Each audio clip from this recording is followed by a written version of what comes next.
brought to you by Crow Jamaica.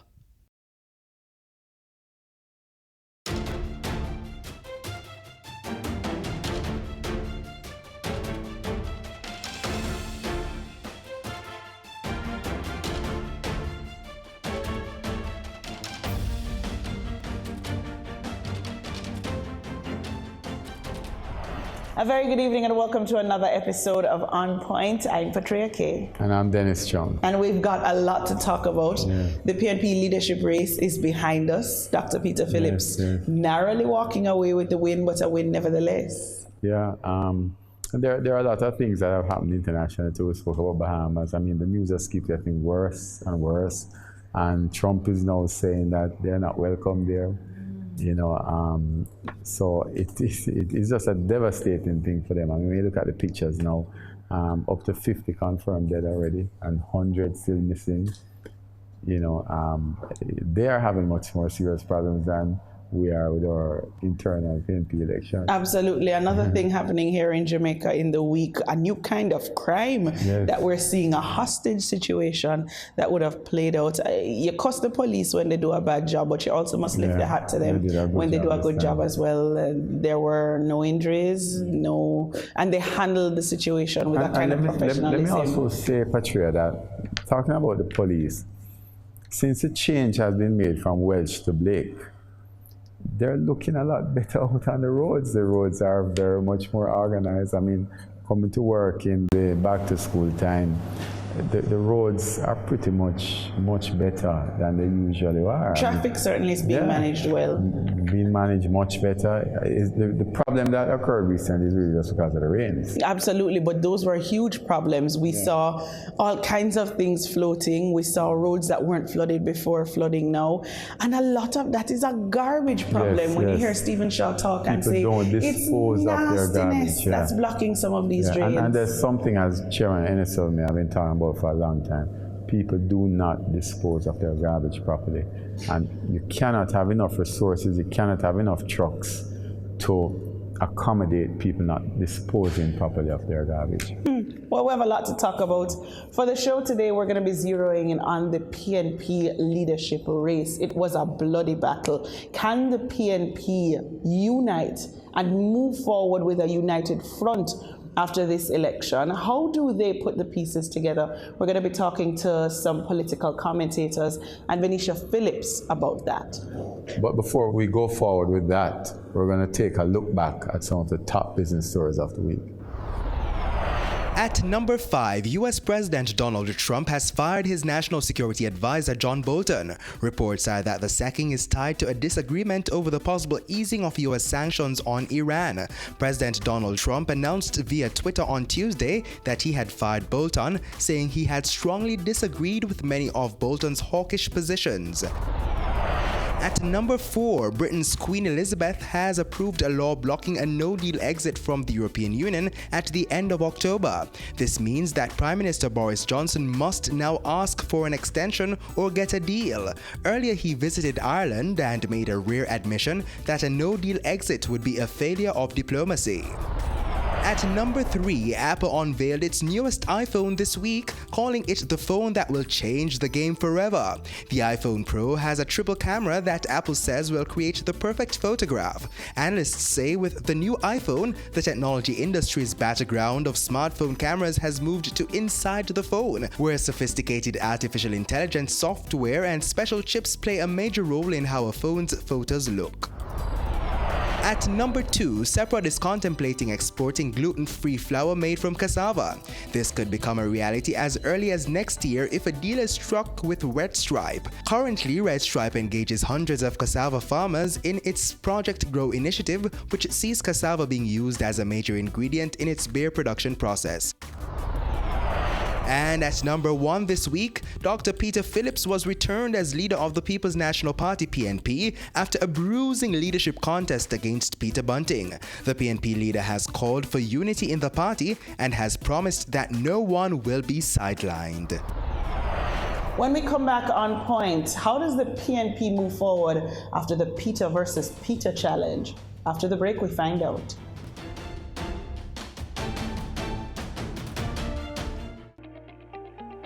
taking the pain out of the audit preparation.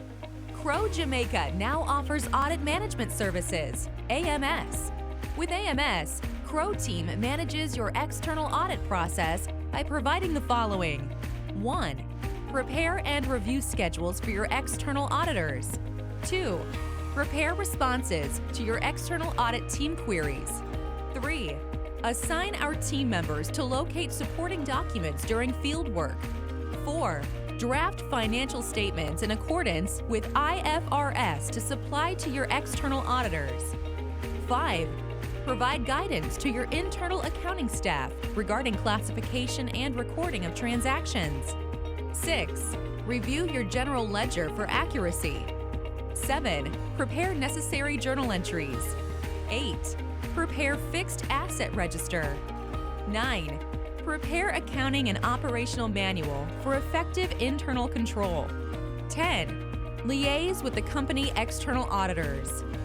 We work with your team to achieve timely and effective external audits, resulting in timely completion of your audited financial statement, while your current staff focuses on their daily activities. Contact us, info@crowhorwath.com.jm. Website, www.crow.com/jm. They say it takes a village to raise a child, but the world will one day need the leadership of that child. The time you spend with your child matters. It stimulates their minds and shapes the way they act. Talk with your children. Help them to better understand the world around them and to value what is truly precious. Above all, the most valuable gift you can give them is love. Play, talk, teach, love. Take the time. It makes all the difference. A message from the Parenting Helpline and Ad Council Jamaica.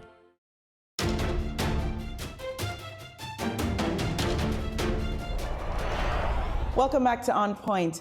The PNP leadership race finally came to an end last week, Saturday, but that was after weeks of intense battle.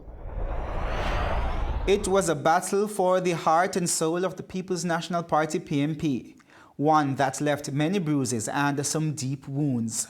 It all began when Peter Bunting announced he would be challenging Dr. Peter Phillips for the leadership of the party. Bunting dubbed his campaign Rise United, pushing the mantra, "We can win." The Bunting campaign argued that their candidate was the best shot the PNP had at winning the next general election and unseating the Jamaica Labour Party. They claimed their candidate was more likable and was better able to attract young people to the party. Meanwhile, the incumbent Dr. Peter Phillips, who was in a fight for his political life, built his campaign on the argument that he was tried, tested, and proven. His slogan, "One PNP, powerful together." For several weeks, both campaigns traded political jabs. There were allegations of vote buying and intimidation, coupled with insults on social media. On September 7, it was time for the delegates to speak. Both sides pulled out all the stops to get their delegates out to vote. After the polls closed, the incumbent triumphed with a 76-vote margin. However, healing a fractured party will not be easy, but both sides have expressed a willingness to at least begin talks. Joining us now are Councillor for the Papine Division, Venetia Phillips, and political commentator, Helene Davis-White. Welcome to On Point, ladies. Ladies, Thanks for having me. let me first start with you, Helene Davis-White. 76 votes were the difference between both Peters. Yes. What does that say to you? Well, I think one of the things that it says clearly is that within the PNP, whatever it was that Peter Bunting was speaking to resonated with almost half of the delegates of the PNP. And so while it is that Dr. Peter Phillips came out with a win, I think he will have to do everything to ensure that that half who clearly understood and were also taken with whatever it was that Bunting was bringing, that Phillips will have to try to ensure that everything is done to ensure that whatever was raised by the Bunting camp is actually addressed, and that efforts will be made to make sure that that camp, if you may want to call it that, is integrated, or some people say reintegrated into the party for sure. Venetia, what does it mean for you? I've seen many elections, internal and external. If you want to start with the external, the mayor is the mayor of Kingston because of one vote, not 100 votes or 10 votes, one vote. And that by no means dilutes his authority of office. It's no different internally. A bit disappointed with the results, but an ugly win, a pretty win is a win. The party, regardless of the margin, would need to undertake the healing process quickly to be able to deal with the JLP sufficiently to be able to take power from the Jamaica Labour Party. Of course, that is already on the way. The party president has met with Comrade Bunting, and both of them will now have to move across the country to ensure that the comrades, not just the delegates, but the comrades, all understand that the campaign is over and it is now time for one PNP moving as a united force together to take Jamaica back. But let me ask though, Helen, I want to put a different spin on it. I agree that Dr. Phillips has an awesome responsibility because he has to reach across the aisle, but not give up his ideas while he's doing it, because he's a leader, right? But some would say that one of the reasons why Bunting came so close was because he had more financial resources than Dr. Phillips. What would your view be on that, though? Well, that has been a feature of politics in Jamaica for a very long time. I remember Peter Portia, that there was the influence of money at that time as well. I mean, delegates could recount for me what they received. And within the JLP, a similar thing. Within the general elections, a similar thing. And I personally have become concerned because there are members of the electorate who will tell you that their vote is in fact for sale. And if you're not coming with something, they are not interested. And that's a concern for me. So it is a reality that is not only something for this contest, but for politics and the conduct of politics in Jamaica generally. You see, Venetia, that has always been one of the things I think. I don't, a lot of people put the blame on politicians, but for me, it is the people, the electorate, because a politician, like any other person who's selling something, will give you what you desire. And you said it very clearly, Elena, I want Venetia to comment on it. Is the problem really our electorate then? And the fact that we just, we can be bought out easily? I would want to put it at the feet squarely of the politicians, and here is why. Internally, externally, I think when you have vulnerable people, socioeconomically, and you dangle before them the carrots in the form of money or goods or whatever it is that you use to buy them, then basically you most of the times you take them to that point where you break them. Because if, for example, a person, whether for internal elections or external election, is being offered $20,000, $30,000, they're unemployed, or even if they're employed, they don't have $20,000 or $30,000 at home, but they're in that line to vote and they're offered, even $10,000 that they didn't have before. What exactly is there? Ideology, whatever it is that you want to put on the table, message, the bread and butter is what they're confronted with. Do I stick with the message and go home to nothing? Or do I take this because regardless of what I do, it doesn't matter? Because the whole business of persons voting based on issues, based on message, that is slowly eroding, and that bothers me. But it is because those in authority, the political persons, those seeking office, those seeking power, they are using the weakness of the people to actually gut them of their dignity. Were votes sold or bought in this election? If I'm to be honest, absolutely. We have accounts by delegates. And the reality is, for me to sit here and tell you that it didn't happen would be hypocritical. On both sides? On both sides, I'm sure persons, even if from the official One PNP campaign, I can tell you, one, we never had that kind of money to do that. But there might have been persons who think that they're assisting the process and would have, because in an election, it doesn't always have to be the organized campaign team that does this, and I've seen this time and time again. There are those persons who are on the wings, if you want to call them that, who also participate in this kind of thing. And the more we continue to see it happening internally, is the more the external politics is going to be grossly affected and to our detriment. Because if a comrade said to me the other night, I hope I same way so I have the money, haha. I didn't even, until he said that was a song. He said, I hope the money, haha, same way for general election, So I pulled him over and I said to him, what you mean? And him said, well, if the money tall up, no. It have to tall up for the general, because that is the big one and we're going for office. And I was puzzled. I pulled over another senior comrade and pointed the comrade to what was being said to me. And I said, as a candidate myself, thankfully, he was not from my constituency, but I said, look at what that other candidate is going to be faced with. And so these are persons who are going to be saying to their candidates, that listen to me, you found the money for internal election, so you need to find it. No. People press back on the People's National Party and say it's all well and good for you to sit here and chastise that behavior. No, but it wasn't chastised in the middle of the election. It was. You can raise it as much as you want to. People will not always adhere to the rules. And so the reality is that when we sat at the table, certainly I represented the one PNP team at the table to, discuss the extent to which money could be used in these internal elections with Dr. Phillips and Comrade Bunting.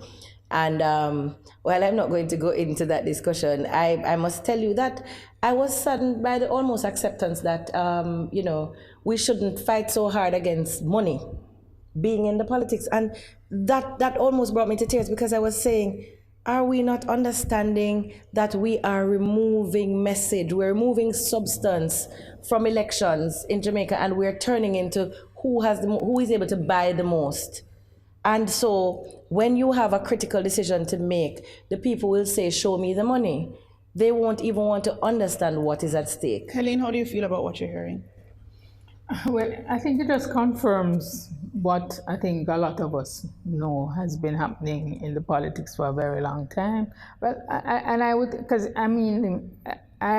am old enough to remember the campaign of the 1980s going into 89. And I remember Michael Manley had something that says, "Nyam them out and boops them out," kind of thing, because it was there from then. Yeah, you may use all kinds of inducements. You mean like an endowment fund or something like that? There are all kinds of inducements that are used, and some persons would come up with programs that people would want to be associated with or benefit from. Why wouldn't the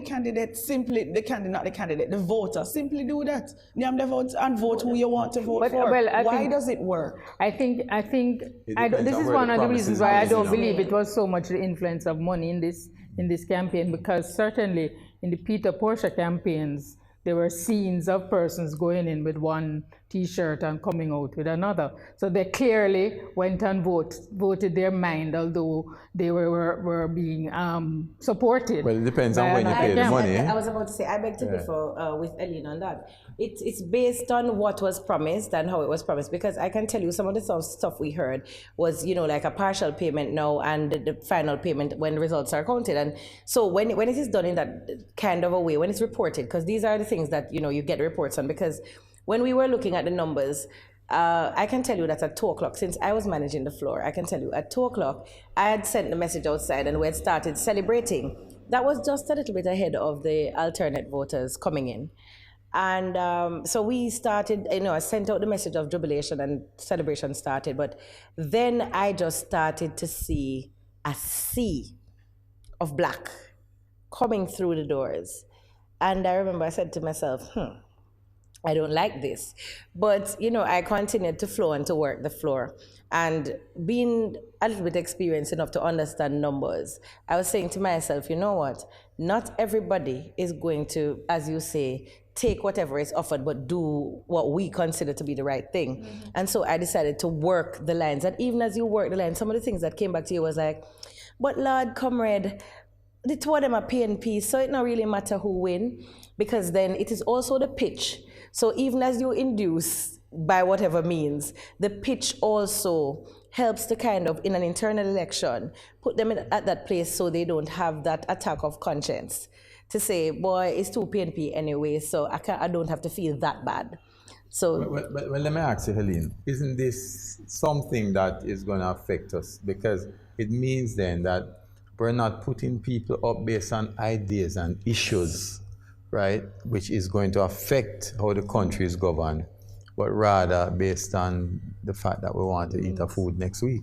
That's really what it is, because if you remember, even the last election campaign, the big inducement for voters was 1.5, was it? Yes. That was a big inducement, you know. Even although a lot of persons never understood it, that was the big inducement for a lot of voters. And I think one of the things is that we have to recognize that you're dealing with the conduct of politics in a totally different paradigm, yeah? And you can't believe that everybody is going to be just thinking about what is coming through policies and so on. Some people really just want something for themselves personally. That's really what they want. And what does the country do to protect itself from this? They Well, sign codes of conduct, we have watchdog agencies, we have the political ombudsman. What else do we need to do? Unless and until those structures actually are tested and work, because this thing about inducement to vote is not a Jamaican thing, you know. It's a worldwide thing.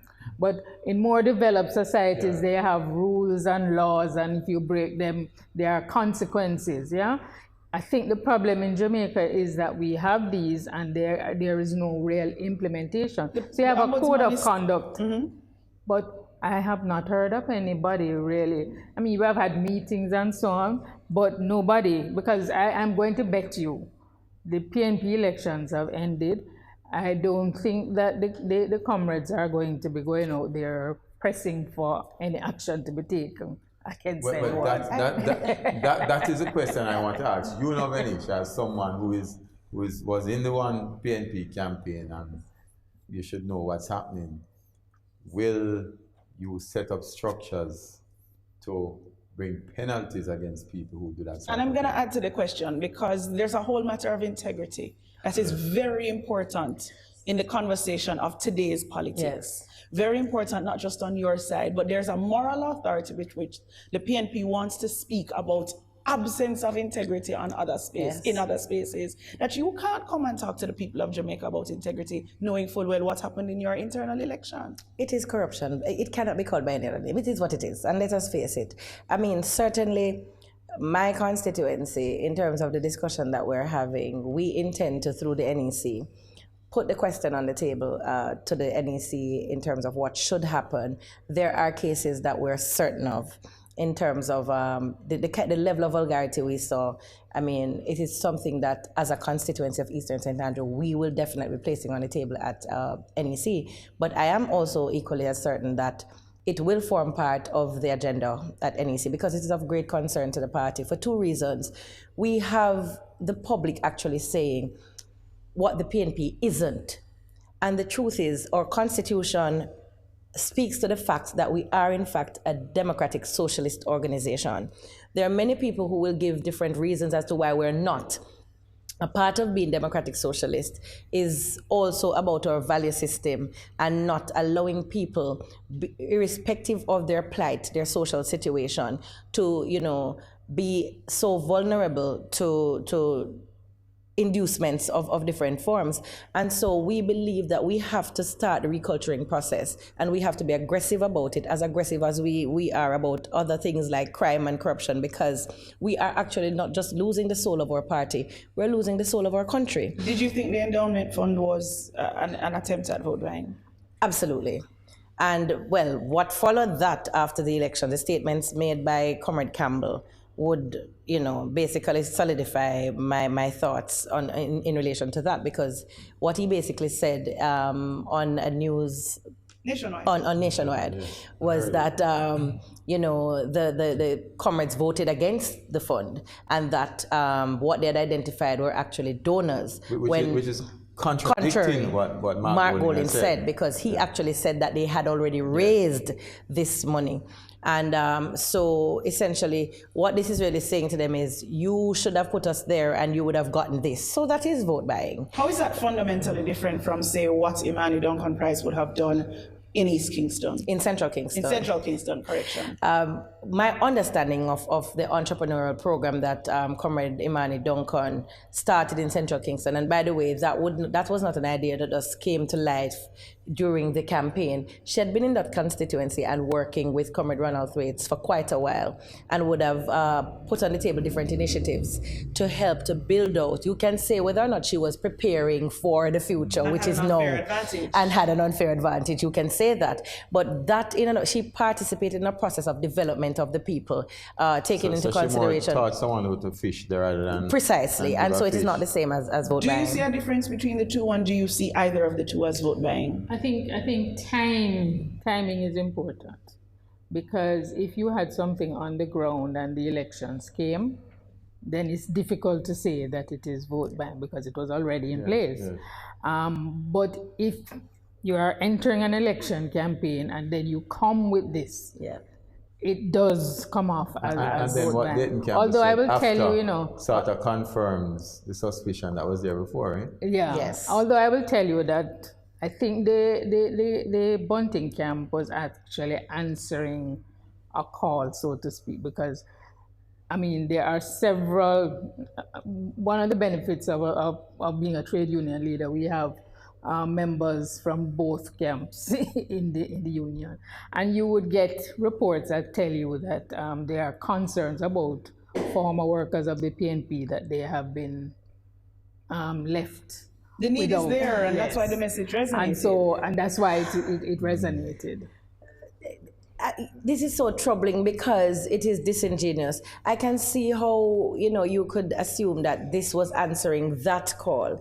But the reality is that there's a welfare commission of the party. And if you really wanted to answer that call, you would have worked through the structures of the party. Just like you have two campaigns, you have two welfare commissions. No, there's one welfare commission. There's a welfare commission of the party. And yes, it does work. And constituencies are supposed to actually have a welfare and outreach officer on their executive who would also address the needs by constituency and feed into the region and national organization to address the issues of workers. So though, yes, persons have not been doing their jobs, the way in which the RISE campaign would have gone about it to suggest that they were answering that call would be a little bit disingenuous. You would have had to work through the secretary. Is that $10 million now available to Dr. Peter Phillips? Based on what Comrade Campbell said, they never had it to begin with. It was just donors they identified on the condition that Peter Bunting would have. Yes. Eileen Davis-White, thank you so much for joining us. You're staying with us, Lenisha. We take a break and come back with more discussion on the way forward for the People's National Party.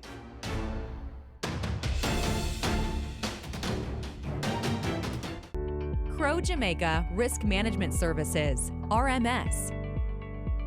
Risk management has become indispensable to a company's business operations and management strategy in this complex environment nowadays. Crow Jamaica risk management experts help to turn every risk into an opportunity. We are experienced in providing customized solutions to manage risks and increase transparency and accountability of the companies. Our core services include internal audit, internal control review, corporate governance, corporate compliance, etc. Our team can help you make smarter, more effective decisions. Let's have a conversation. Contact us at email people@crowjm.com, website www.crowjm.com. Ready for cable for as little as $100? Ready for no monthly cable bill? Ready for 10 TV channels absolutely free? Then pick up our Ready TV box at authorized stores for $4,500. Hook it up to your TV set, then top it up with Ready Credit for 1, 7, or 30 days. Buy now and get $1,000 free Ready Credit and start watching your favorite shows. Pick it up, hook it up, top it up. Ready TV. Prepaid cable TV when you're ready. Now serving Kingston and St. Catherine. Limited time offer while stocks last. Conditions apply. Be are back with another exciting, innovative, and inspiring season. It takes a lot of stick-to-itiveness, being consistent and persistent in whatever you're doing. That's the bottom line. Business exists to add value to people's lives. And if we're not doing that, might as well we lock down the store and just call it a day. It's a season 3 of Creating Wealth, Mondays at 8 p.m. on Business Access TV.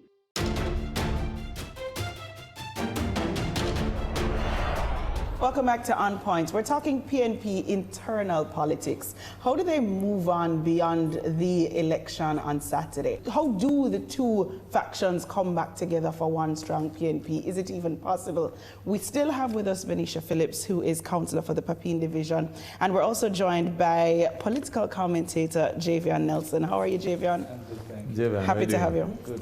Javion, let me start with you. I mean, we were talking earlier about what Dayton Campbell had gone and said, right? And I thought to myself, you know, it's just not a rational argument. And I asked you this question, I think you have answered it before. What is it that gets into someone that when they have a political stage, that they make these irrational statements? Which comment are you talking about? The one about the endowment fund and the money was not there, but it was just a promise. Well, I mean, I think, you know, when one is on a political stage, it's almost like any rally. You sometimes get very riled up and you try to say as much as you can to encourage people and to woo as many votes as possible for whatever purposes. I suppose the whole idea of an endowment fund was within that kind of vein of ensuring that you woo people and present policy ideas. Some might consider it as inducement / vote buying. Others may not see it as such, and I suppose the recent comments by Dayton about not having that on the table anymore may then confirm to some people that, well, this clearly was an attempt to just really woo votes. But I imagine that when you are fundraising, people will make pledges, and there are always conditions for certain pledges. I mean, countries do it with each other for different entities, for the UN, for the Global Fund, etc. So I imagine it's how does the PNP now go forward? If this is an important thing that really needs to happen, because I think we have all acknowledged that there are delegates, there are party workers who are in serious need of support, and if there's a welfare commission, how does the one PNP camp and the Rise United camp come together to see if they can then fundraise to get this 10 million and more to support party That workers? 10 million was contingent on Peter Bunting winning this election. And I think one of the things that I do want to look at is the two men. A lot of the messaging that we talk about that resonated with almost half of the PNP delegates, a lot of that messaging was about the fact that Peter Phillips couldn't beat an Andrew Holness. Speak to that for me. Well, I mean, you know, a lot of the PNP, the one PNP / Rise United campaign was about who can win and who is better and fighting for the heart and soul of the People's National Party, which I believe the media must now begin to talk to the PNP about. What exactly is his heart and soul that has been lost for so long that now Peter Phillips as the leader will have to reignite within the party.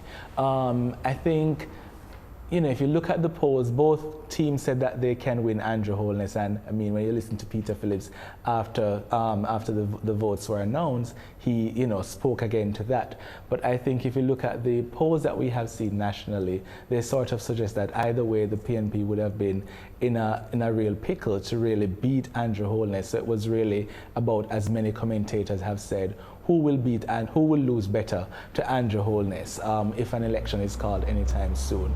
I mean, in politics, we know anything can change at any point.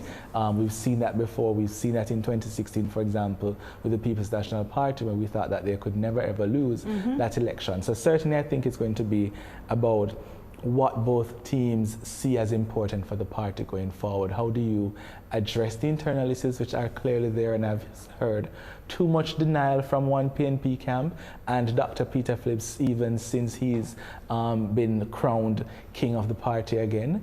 But I think it's about addressing those internal issues, dealing with the conventions that affect the party publicly, and then at the same time addressing national issues and ensuring that people can believe in the PNP. I mean, the PNP launched the covenant a year or so ago, and there's been barely any uptake of the covenant and the ideas in the covenant. And so certainly, if a political party is going to put forward ideas for us to believe in them, and worse now that you have put this huge brand behind it as democratic socialism, then you ought to then ensure that whatever you are selling to us as a people can be bought. And so I need to ask Venetia, who will Dr. Peter Phillips need to be, and what will he need to change to make him a viable alternative? Dr. Peter Phillips needs to be just who he is. Peter Phillips, let's take you back to when he was up against Portia Simpson Miller. I remember, because I was on her team, that Jamaica was almost hungry for a Peter Phillips then. Everybody saw him as Prime Minister material, and in fact he had more public support even than Comrade Simpson Miller. Though she was popular among the masses, he was actually seen by both the middle class and many of those in the, in the wider cross section as being the person likely to lead Jamaica at that time. Now the reality is that Peter Phillips is still here.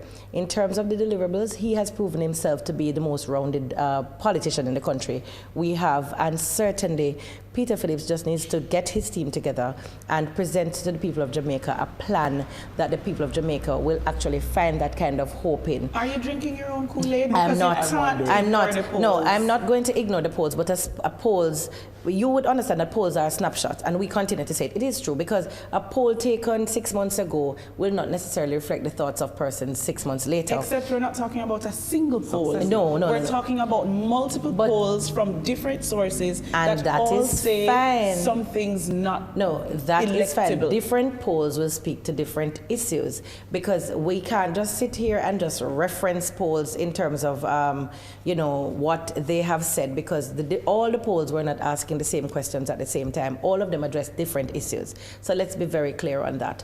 One of the things that you might say was consistent was that it was, and it wouldn't be true either, he wasn't always speaking to Peter Phillips, the leader, and whether or not he could possibly overtake Andrew Holness. He was speaking to the PNP's viability, and because there were issues of credibility being raised about the PNP, and that was simply because the JLP had been successful in feeding a steady diet to the people of Jamaica that, look, we're both the same, we're not different, so they are corrupt too. So in response to corruption when raised... Both parties no, are it corrupt, isn't, but I'll tell you what has been a real problem. But if you look at the allegations of corruption that have been made between both of them, I mean, you're almost running neck to neck. Not exactly. Hold on, and we're gonna, don't forget it, I want to come there, but I don't want to leave the leader. No, so let's go back to the leader let's go back to the leader for a second. There are named deficiencies that people have identified with Peter Phillips. Deficiencies both external, people looking in, and internally. There are almost half of your people who didn't vote for Dr. Peter Phillips. And you know what? In the interest of unity in the party, I'm not going to discuss, how we got where we got in terms of the results that we have, because we might hold different opinions on just how the numbers ended up the way they do. But as a comrade who is interested in unity, and I think it is counterproductive to the party for me to actually go into all of that when we are moving towards oneness. So I wouldn't want to go back there, but suffice it to say to you, though, that the public is no different from your delegates in that way, in terms of message and how they resonate. And so what the PNP has allowed the JLP to do is to have a consistent social media and traditional media campaign. The JLP, from the day they took office in 2016, they have been campaigning, which is not a bad thing. That's what political parties are supposed to do. So they're doing it simultaneously while they're in government. They have successfully been able to target the leader of the PNP. Once Dr. Phillips came into office, they just kept coming, and they're still going. And what has been happening is that the People's National Party has not been at that place where we are actually either responding to some of the propaganda, or actually putting the leader forward in a way that will mitigate against, the onslaught, if you want to call it that, coming from the... But let me ask you something to follow up with that, right? The social media thing, because I hear you, Venetia, right? But isn't one of the challenges with the PNP that even on the same social media, comrades just were attacking each other. That's the truth. Yeah, I mean, Yes. there's still a lot of attacks on social media among the comrades. Even and now. Even now, even that the election has come and gone, you still see, you know, the battle lines are still drawn and people are, and so hopefully today's meet and greet between Peter Phillips and Peter Bunting might begin to But even those address have some of caused that. memes. People Well, are taking I haven't even pictures seen and that. seeing all kinds of Oh dear. things. And it comes with the territory. I believe, Absolutely. though, the bleeding has happened, and I mean, I don't know that the bleeding, you know, we had some amount of bloodletting politically, and I believe that when we had the last contest, certainly with Portia Simpson Miller and Dr. Phillips, I believe that that was equally as harsh, and we were able to turn the corner on that. And the problem we're having now is a race against time, because we don't control the trigger for elections. And so what we will have to do coming out of conference is to ensure that comrades understand what is important. Yes, there are egos that are hurting and stuff, but the bigger picture must be to focus on the JLP and retaking power from the Jamaica Labour Party. And I think comrades are hungry enough for it to get to. Jamion, is Dr. Phillips unpopular because of a smear campaign from the JLP? No, I don't think so. I think the PNP and Dr. Phillips, their unpopularity is really their own doing. You know, I think if you look at the things that have been said, right? For example, let's go back again, because I like to talk about the covenant, right? If you look at the covenant that was done, was it last year or year before? No, the covenant is not even available to you yet, but you're speaking to it because you have access. But go ahead. No, man, it was published. Yeah, it was it's published not and done avail- on the PNP's conference platform, right? And It the is not covenant available. presented a set of ideas to the people of Jamaica. And among the things that were there, for example, was this idea of a first in family scholarship for people to go to university, among several other things. And when you look at the discussion online and offline, and if you listen to the radio programs in the day, there was hardly any kind of positive discussion about the covenant from the vast majority of people. It's not even something that a lot of people are talking about. So I don't know if that's a JLP reality that... Let me just clarify. I did hear about some. No, of those it's things, definitely. so. Let me just explain first of all. And they say that is part of the problem with the PNP not being able to respond to these things in a timely way, which is something we really have to fix. Now, the covenant was a concept created by the comrade leader when he took office, which was a consultative process. So we went across the country with a committee led by Comrade Basil Waite and members of Comrade Peter Bunting's team, Maureen Webber and others. What they did, it was a two-pronged approach. It took into consideration the views of civil society in general, as well as that of the comrades. Now, the document was presented in January to the party. Not yet, because this is what will now inform, if you want to use the old-time term, because we're not using that anymore, the manifesto of the PNP. So what you have seen in that document form is something that was presented to the NEC now as all of the things that were collated from the feedback on the tour across the country. This took place in all 63 constituencies. And so that consultative process now, you are speaking to it because it's in the document form, but it was not really made public. It was not presented to Jamaica as a document of the PNP So this to is say you this getting general election ready? Yes, it is. Yes, it is. So we wanted to hear from not just the PNP ground, but from the ground in general. And so that consultation was not just with comrades. It was with civil society. And so the covenant, that might not necessarily be the name for election, but that's certainly, it will form the pact that we are putting forward to the people of Jamaica. It is going to be our commitment. Right. And so the name might be kept if the NEC keeps it, but that's what we dubbed it in order to undertake the consultative process across the country. Let's look forward to general elections. Yes. As much as the internal challenge energized the People's National Party, no two ways about it, the way that it played out and continues to play out, the disunity within the party, the bitter comments, the fuel that was passed to the JLP for the general elections to come. People look on and say, if you can't handle your own business with some civility, why should I make you the next government? What do you say to them? Political parties will go through phases like this. The JLP had their fair share of this, and we've seen it. I mean, there are always going to be regrettable moments in our politics. And yes, there has been some bruising. We have given ammunition to the Jamaica Labour Party.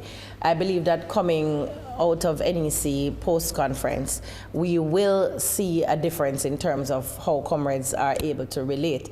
There are some things, the damage is done in relation to some of the stuff that you would have seen on social media, and it will come back to haunt us for sure. In a campaign, however, it is going to be up to those managing the People's National Party's campaign to create the message in such a way that will help us to mitigate the damage that has been done when the mudslinging took place during the contest. I don't believe that we're irredeemable where that is concerned, because if we have history to refer to in terms of both political parties and that kind of harshness, but more so what we want to do is to ensure that the 63 constituencies have candidates within them who are appealing to their core group in those dormitory areas. And Dr. Peter Phillips spent the last 2 years doing that almost seam-free. We have 95% of candidates already in place. The others, with about 2 or 3 constituencies for new candidates to be put in, all the others are really seats with candidates already in place. And so pretty much you can say that where candidates are concerned, the PNP is ready. But Javan, you know what is concerning to me. I want your comment on it. We sit here and we talk about the parties being ready and this and that. We don't talk about issues as things. No, but is your party involved too, you know? It's true. Both parties. I mean, you're a young person. We're not talking about the issues. Yeah, I mean, that's for me a big thing. And even for the PNP internal election, I would have hoped that there would have been much more discussion on the issues that are affecting the party and the issues affecting the Jamaican people. But quite a lot of the discussion was consumed and concentrated around who can win Andrew and who can't win Andrew Holness, etc. And I mean, going forward, I think the PNP is going to have a huge challenge in the upcoming election, because a lot of things were said. It's going to be just like 2006, and then in 2007, the JLP had so much content to create ads against the PNP, and I feel like it's coming back again, even if not an official part of the campaign. There are so many of us as Jamaicans who are tech savvy that we can just create ads and memes and all sorts of things that can be used against a party. But I think the PNP is going to have a huge challenge with some of the things that were said on the campaign trail, particularly by the One PNP camp, because they are now in power in the PNP. And I mean, there was a rhetoric around money and capitalism that I feel is going to hurt the party in some kind of way, and I think it's going to be important for them to begin to address those issues from now, long before an election is called, because it felt like an anti-money campaign in some way when, for example, when you listen to dancehall music and reggae music, everybody's singing about how you want to get rich and go up on the hill and live in a big house and them kind of thing, which seemingly the PNP does not understand as well in terms of just communicating. So there's a communication issue that the PNP really has to address. No, we are saying no. But another issue though, right, is that the PNP is on record in this campaign saying that everybody bought votes. Right, and that too is going to be a big issue for the PNP, and I don't know how they're going to address that one, especially since they were always the ones complaining. I mean, in Eastern Portland, for example, that was a huge thing that the PNP talked about, and I recall just recently, I think it was Donna Scott Motley who said this is an issue in terms of the vote buying, but they're not going to pursue it once the election is done as a sort of legal matter or internally. The PNP is a democratic socialist party. Whether or not some believe that we are true to our principles, it remains to be debated. And so when you raise the issue of capitalism, it is not something that we're prepared to shy away from as a party.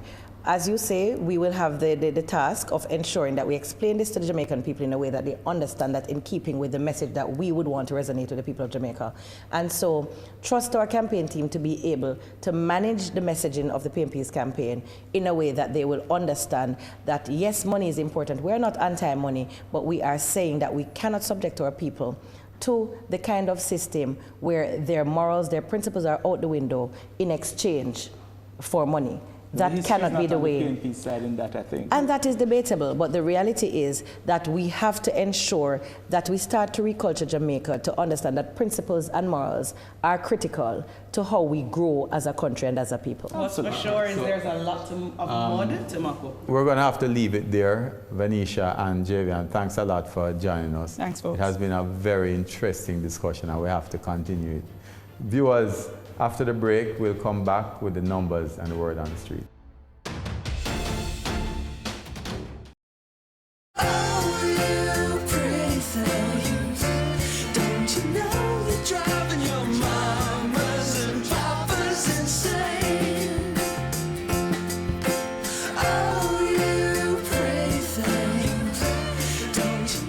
Design is not only how things look, but also how well they work.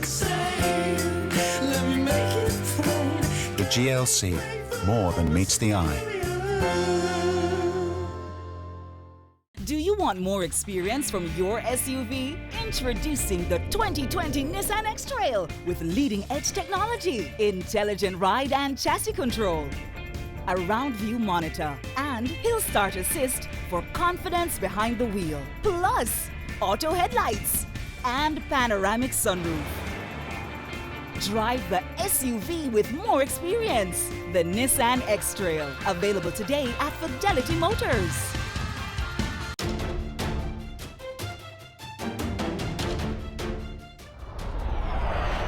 Welcome back to On Point. Last week, Hurricane Dorian ripped through the Bahamas.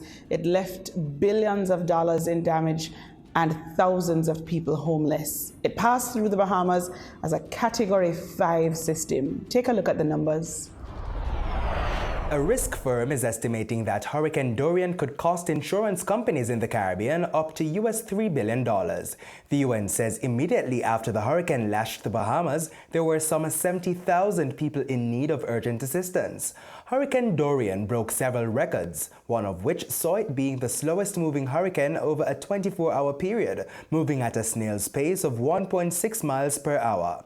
The hurricane made landfall 6 times, 3 of which were in the Bahamas archipelago. Hurricane Dorian reached Category 5 status, clocking winds of up to 185 miles per hour, with gusts of up to 220 miles per hour. Dorian spent over 2 weeks as an active tropical storm in the Atlantic Ocean. And our On Point team hit the streets and asked, do you think the PNP delegates made the right choice?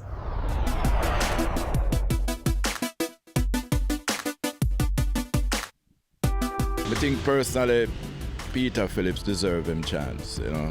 Yeah, prove to the country what him can do, because him do it before already. Yeah, man, so give him a fair chance. Them not make the right decision, you know. With that decision, right now, them entire party mash up. You see, PNP can't come back now, none at all. PNP done for. PNP are the worst party right now as we speak. Labour right the thing there. We live in a democratic society, you know. So if people vote that way, then that way it is. None of them no make no difference. No, not really. To be honest, they want to change a seat and change a people because all people in the parliament, and they, to me, Jamaica get want more development and they want more younger people, more younger minds to help the country grow bigger. Give Mr. Phillips, Peter Phillips a chance because he's in for a long time. He's soon retired, so why not come out as a prime minister? They did make the right choice.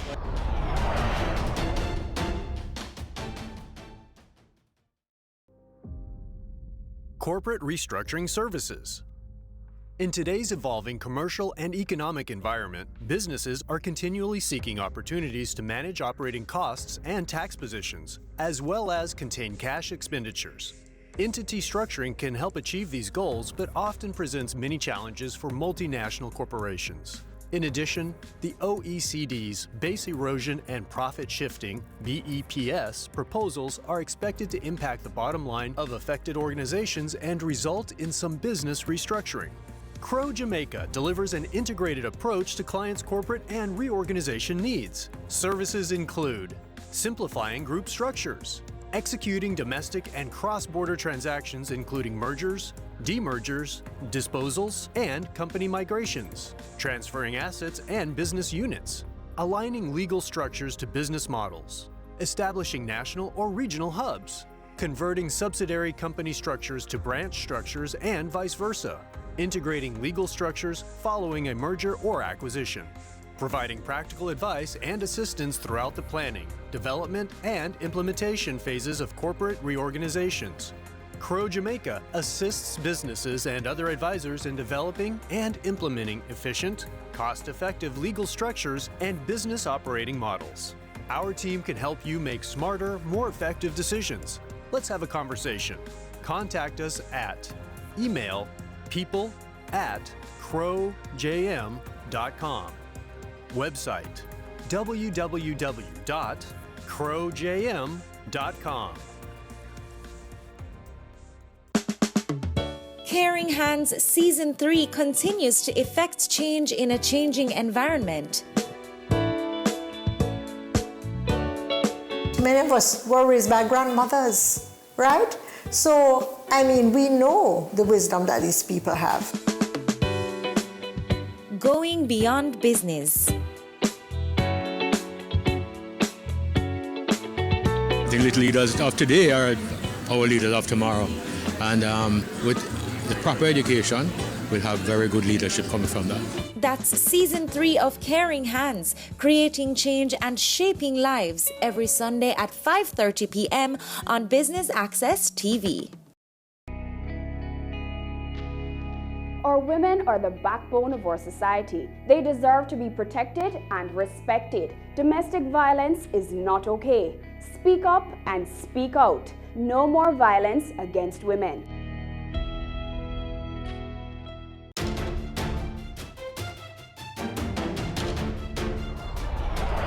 Dennis, there's no two ways about it. There's a lot of mopping up of mud that needs to happen for the PNP to become a viable alternative to the Jamaica Labour Party. I just think that there was too much mudslinging, and you see with the advent of social media now, it's not like when Peter Phillips challenged, you did not have so many people on social media. Now, I saw supporters of the party really saying some real nasty things about each other. And the big issue with that is those comments are going to live forever. Yeah. Not only did we have the public's eyes seeing those things play out, this wasn't an argument between the two people in private quarters. This was for millions of eyes to see in the public. It's on the record.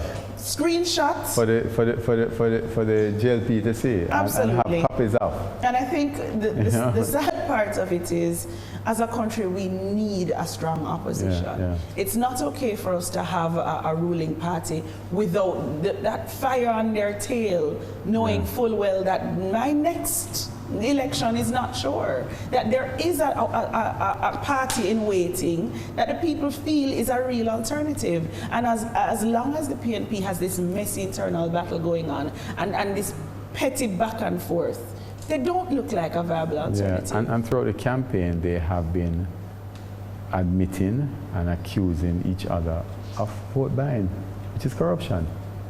So they have been admitting publicly and openly and talking against each other on social media, accusing the party that they all represent of corruption. And then you can't very well stand on moral ground thereafter and look at the Jamaica Labour Party and talk about all the scandals with any real credibility, knowing full well and admitting what would have happened in your own internal election. So it's just a whole lot of mess. It's messy, and I'm just looking for, and the government maybe might call an election soon. I'm over the politics right now. We're going to take leave of you. I've got to say thanks to the folks who made the show possible. Hard-working team back there. You can't see them, but I can. Thank you, gentlemen and ladies. And I've got to say also thanks to you for sitting in the chair next to me. Thanks also, Patria. I'm Patria K. And I'm Dennis Chung. Until next week.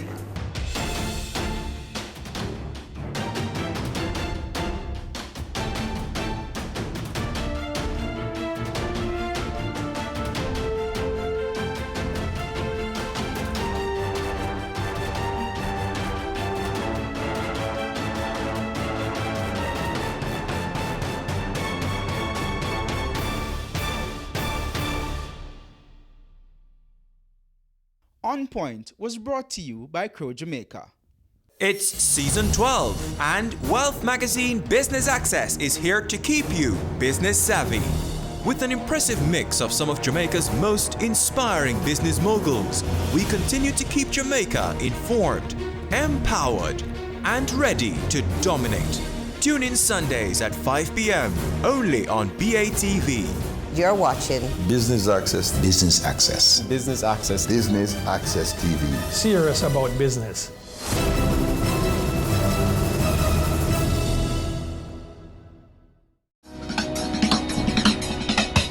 Cameo brings the creative industries to life. Delighting creatives in different fields each week.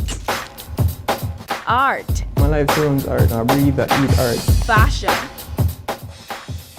Food. Without a customer, we're nothing but four walls. Music. Film.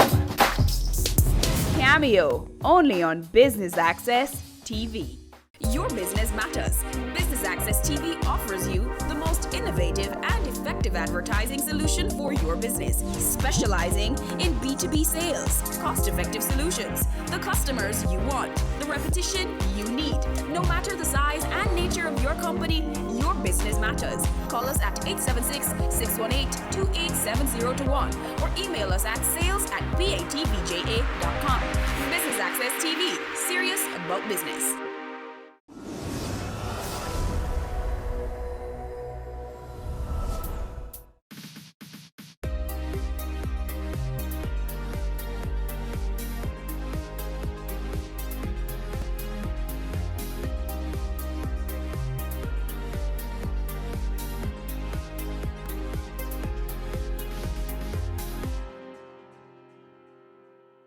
Welcome to Jamaica Magazine. I'm Adrian Atkinson.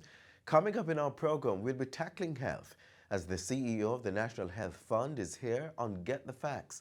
Then later, we find out more about how we can exercise while having fun on a bicycle in the Breadbasket Parish. You don't want to miss a minute, so stay tuned.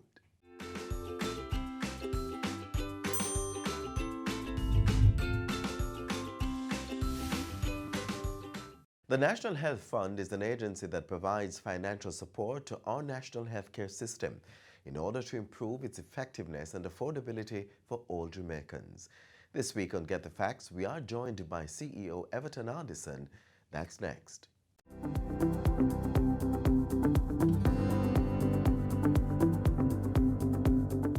Welcome to Get the Facts, the program that provides you with information on government's policies and initiatives. I'm your host, Enthros Campbell. Now, when you hear the name National Health Fund, you think of a card that allows certain individuals to get free medication or medication at a reduced cost. But there's more to the agency, as it also supports the development of our national healthcare system. Chief Executive Officer Everton Anderson is here to tell us about the broad operations of the NHF. Mr. Anderson, welcome to the program. Yes, thank you for having me. Great. Remind us of the mandate of the NHF. What was the organization established to do and how it is funded? Right, the National Health Fund was set up some 15 years ago to provide support to healthcare in Jamaica. And at the time, it was thought that the agency would cover some key illnesses in terms of the medication aspect of care. And I think we started with 13 chronic conditions in terms of coverage, and it really provides support to persons, Jamaicans specifically, who have those chronic conditions. We also provide support to public institutions in terms of support for capital projects, supporting health promotion programs, and just generally providing support in great areas of need in healthcare in Jamaica. Yes, and the direct benefits to us, Jamaicans. Who benefits? How can they apply? Let us talk about that. Right. Well, the NHF and JADEP cards are our major platforms for offering health servicing to beneficiaries.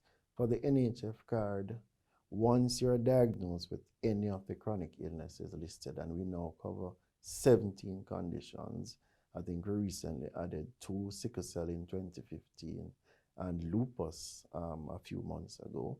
Once you're diagnosed with any of those conditions, we have our application form. Your doctor verifies you have the condition. You then come into any one of our offices and you get your card within 15 to 30 minutes. Initially, the benefit was mainly offered through our Kingston office, but we have listened to our stakeholders and we now have access to the NHF card on a same-day basis in every single parish in Jamaica. For the JADEP card, it's a card for persons 60 years and above. So once you get to 60 and you are diagnosed with any of the chronic illnesses covered, then you can also get the JADEP benefits. All right, so the JADEP card is for 60 years, person 60 years and over, but yes, the NHF is for any age. Any Jamaican, regardless of your economic situation, regardless of your age, once you have that chronic illness, then you can qualify then you qualify for the NHF benefit. Right. About how many persons do we have benefiting now from these two initiatives? Right. Our total beneficiary count to include JADEP and NHF is about 818,000 persons who are enrolled on these programs, 818,000 Jamaicans. Right. Can you speak specifically to the illnesses that are covered? Right. I mentioned earlier we cover 17 illnesses. Yes. And this is based on the illnesses that most Jamaicans would be affected by. So it includes asthma, arthritis, diabetes, hypertension, and other chronic illnesses, lupus. We also cover breast cancer in terms of the drugs, prostate cancer, and a number of other illnesses. Right. So in terms of the cancer, you do the drugs, but do you do some of the treatments like chemotherapy or radiotherapy? No, we only do the drugs. We actually provide a larger subsidy for those drugs because of the high cost of cancer care. So we provide drugs through our card programs for breast cancer and prostate cancer. Right. Any plans to increase the number of illnesses? If so, what are some of these and how soon can we expect? Well, we have an active discussion at the fund as to coverage. It's largely based on the funding that we have. So we go through a process of analysis every year to determine what is possible. And as you notice, in the last 3 years or 4 years, we've added 2 new illnesses. So we're always looking at new illnesses that can be covered. Ms. Anderson, tell us a little bit more about the application process for the 2 cards. The NHF is, how is that done? Persons have to take a form to their doctors who would verify. Expand on it for me. Right. The application process is very simple for both cards and similar. The first thing is that you have to be diagnosed as having any of the chronic illnesses.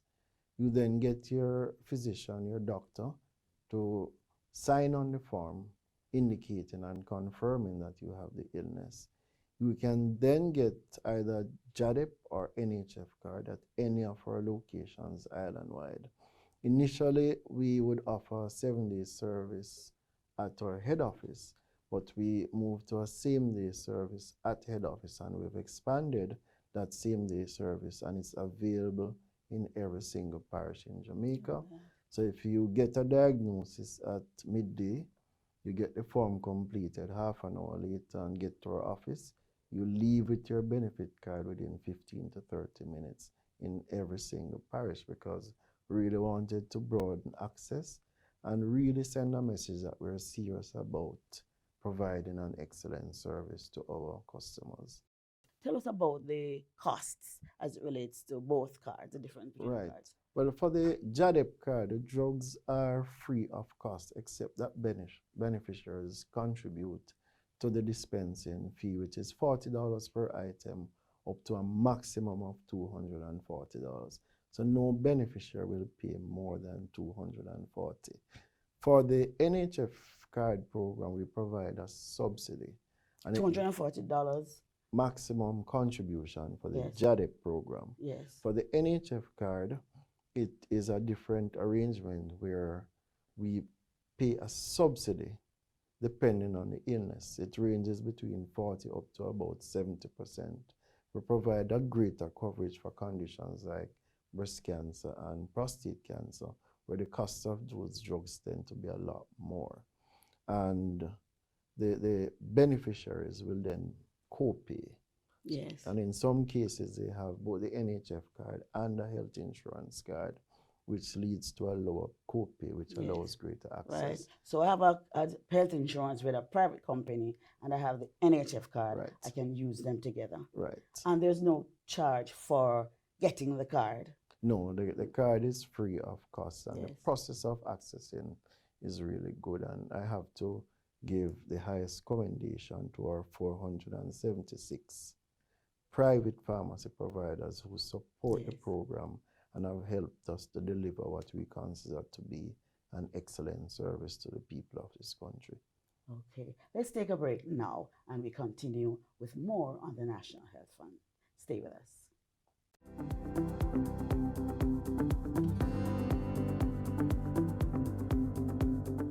Jamaica Social Investment Fund, JSIF, celebrating over 20 years of investment in community development. JSIF has forged relationships with international funding partners as well as private and public sector entities. Let us continue to invest to reduce vulnerabilities. Let us build our social capital and resilient infrastructures to ensure full participation in Vision 2030. JSIF, investing for community development.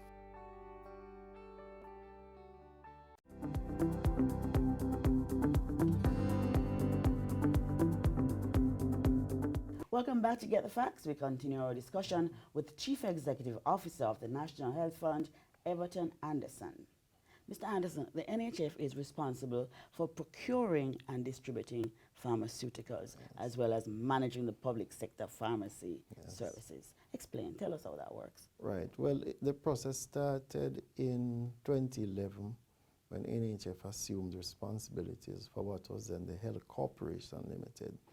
So we've moved from that to now providing what we call end-to-end management of pharmaceuticals for the public health system. So we procure drugs through an international competitive tender, we warehouse drugs, and we also get the drugs to the hands of the patients. So it's really a massive operation that we run in that program, and we've seen our numbers move from under 1 million prescriptions annually. Last year we did 2.5 million prescriptions and dispensed over 10 million prescription items to over 500,000 Jamaicans who access care in the public health system. So it's really an awesome task that we have embraced, and I would have to, at this time, recognize the staff of the NHF who have embraced all these changes and have really performed very well despite the challenges that come with offering such a huge service.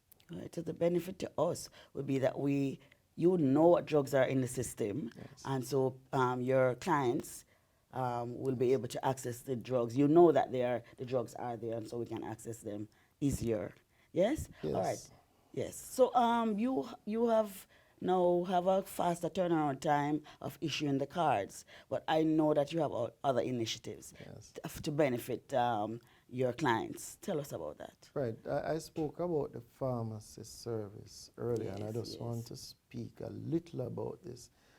We have moved to really modernize pharmacy in the public health space. Our warehouse, which we inherited, is now ISO certified, and 4 of our large pharmacies are now ISO certified. What does that mean? It means that we've added a significant quality element to our processes to ensure that what we do is of maximum benefit to our clients. Yes. So we've added a pharmacy management system which enables us to move drugs around in a most efficient way. So the drugs don't belong to Cornwall Regional or KPH, it belongs to the system. So we're able from a macro perspective to look at where the drugs are and to adjust drugs based on patient needs at any point in time. In addition, we've managed to have significant reductions in waiting times through innovative initiatives like quick prescript, scheduled refill, and we are really working with our clients, bearing in mind that long waiting times can be a major barrier to access. So I really want to say that our staff have embraced this service, and it really has made some strides, and we are not done. We will continue to improve. So this complaint about persons going to the hospital and their relatives having to go outside to get medication, is that a thing of the past? Are you moving towards improving that service? Well, I think we have made some strides, but we have to contextualize in that the government has a list called the VEN list, vital, essential, and necessary. So at times, if a physician prescribes an item not on the VEN list, then we would not necessarily have that item. So persons will have to go outside. But I think we're now able to measure what we call failure rates, and we're now at between 85–88%, meaning that of every prescription that comes in, we're able to fill 8% of the Very time. good. So I think Good. that is very important Yes, to it note. is. Yes. Talk to us about your drugstore pharmacies. The drugstore pharmacies are predominant and now focused on managing a huge public sector load. As I mentioned, we have moved from about 1 million prescriptions annually to 2.5. We have some locations where we serve 400 to 600 patients per day. That is a very huge undertaking. So we really had to take a very creative, innovative approach to managing the service, bearing in mind that speed in dispensing is only one important factor. Medication safety is also important. So we have really managed to make those pharmacies a lot better, and we have plans to partner with our patients to do even more. Yes, but people, if I have a prescription that I would take to a regular private pharmacy, if I go to the drugstore pharmacies, do I get the medication at a lower rate at the drugstore pharmacies? Are you speaking as a private patient? As a private patient. Right. Well, we predominantly, as I mentioned, are focused on the public patients. The private patients that we now see would be those cases that we define as special. For example, those items not easily available in the private sector. So we provide cancer drugs, we provide items for hemodialysis patients and other special services. Right. But our work predominantly is related to serving the public patients. Okay, all right. Okay, so tell me about some of the other projects that you are working on to improve the health sector. Right. Well, initially, the NHF started financing health projects. But for the last few years, we've moved from not only financing these projects, but to actually project management and execution. So we have done so many projects across the country. This year alone, I think it's 1.7 billion in project funding and management that we are in charge of. Yes. So we've done major projects. What are some of these projects? Elevators, new equipment. Our largest project was the construction of 2 cancer treatment centers, one in Montego Bay, one at St. Joseph's, and the value of that was about $15 million US. And we executed within time without any major cost overrun. We have an excellent project team who really understand that the needs of the public have to coincide with excellent facilities. I think for the most part, the response has been very positive. I would have looked at the core NHF benefits. The customer satisfaction has always been over 95%. For the pharmacies that would have just come on, they are about 85%. And apart from those figures, we have created avenues for patient feedback, which we use as a guide to build service excellence. So I think for the most part, it has been good, but good is never good enough in our sphere. Yes. So there are always plans to get better in the interest of the patients that we serve. Great. Anything on the horizon, like soon, within the next few months or year? Well, we have a team that says there's no 100% in what we do. So there are always new innovations. We have patient scheduling systems that we're working on now. Our major thing that we're doing in the next few months is a patient education and medication compliance program, recognizing that making the drugs available to clients does not mean that they will take them regularly. Yes. So we're actually piloting with the Pharmaceutical Society of Jamaica a program where we will manage 2,000 beneficiaries. Manage them, and we actually do research to see what makes them compliant, see if we can implement that on a broader scale throughout Jamaica. Yes. And before we go, the cards, we don't have to renew them, right? No. Once you get them, it's for a lifetime. Once you get them, take care of them. But if you do lose a card, then we can give you a replacement card in the same quick speed in which you would have gotten your original card. Okay. Mr. Anderson, thank you so very much for sharing with us on the NHF in this week's edition of Get the Facts. My pleasure. This has been Get the Facts with our guest, Everton Anderson, who is Chief Executive Officer of the National Health Fund. Until next time, I'm Rose Campbell. Take good care.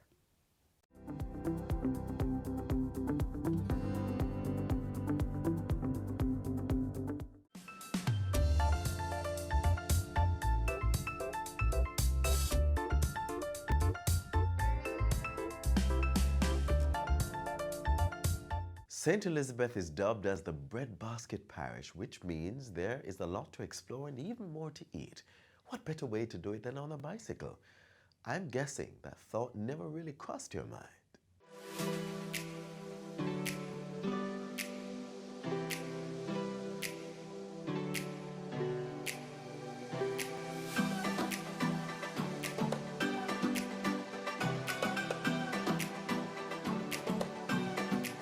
When you think of Treasure Beach in St. Elizabeth, you're thinking of swimming, eating fresh fruits and vegetables from neighboring farms, or even the catch of the day. But the area has more to offer, like Red's Cycle Tour.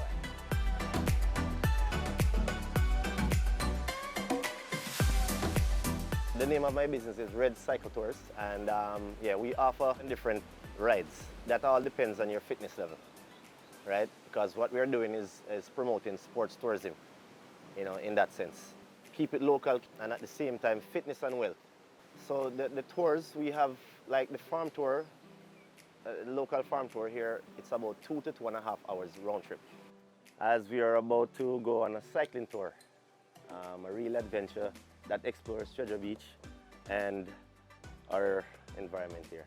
We're going to go to the farms this morning, and you're going to meet the farmers, and then you're going to learn a little about what makes Treasure Beach. So welcome. Safety tips, we stay on the left, 2 bicycle length apart, right? If and when you do have to hit potholes, right, you hold on your brakes before, slow down, and then flow through. All right, the bikes are pretty good. They're all suspension, and yeah, we should be good.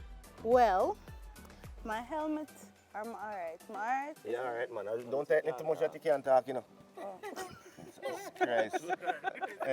That look choky, man.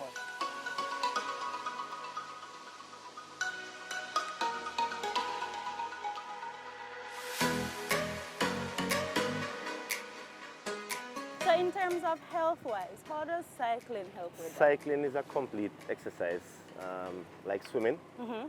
Yeah, your entire body, all the muscles in your body, yeah, actually work because you have to be pushing and pulling at the same time. Mm-hmm. So it's a complete exercise. And plus concentration. When you're on the road, you know, with cars and stuff like that, your concentration, you know, Has to be on point. yes, have to be on point. So you're, you know, as I said, a full body workout, and then your mind have to be sharp at the same time. So it's a healthy way. I know, because especially coming up the little slope, I feel it You in feel my it in your thighs. goodness. That's right. But what made you start the bike tours? Started out as a chef, a baker and a chef, some years ago, and then started to meet people. And that's where the idea came about. They wanted to explore. I started out by just hiking, like walking tours, and then the idea came about using bicycles. And add to that with the GX Triathlon, that had helped me to propel the whole idea and put it together that, you know, yeah, people need bikes when they're here, and they need to explore our area and, you know, meet our people and, yeah, and learn our culture. And see what exactly St. Elizabeth has to offer. What St. Elizabeth has to offer.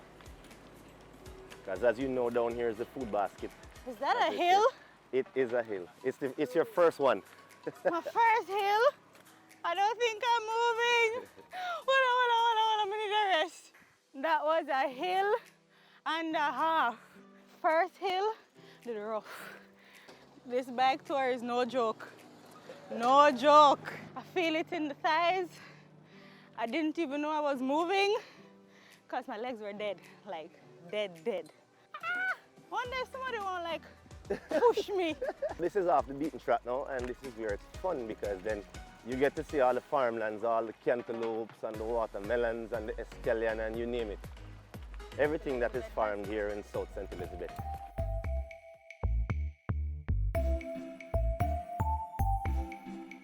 We are now at Liquor Park, Cheddar Beach. Here is a farming area. Here you have the tomatoes and cantaloupe also, but these cantaloupe are a bit younger. So now we are mulching the land to get a good produce, a good production. So if you don't mulch it, then the result will be poor. And the chemical wise, you have to spray for the insecticide and etc. Fungicide also.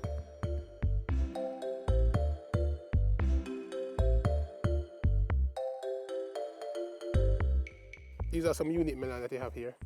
They call it the tangerine, or some people say the pineapple, or the orange. This is the orange one, in my understanding.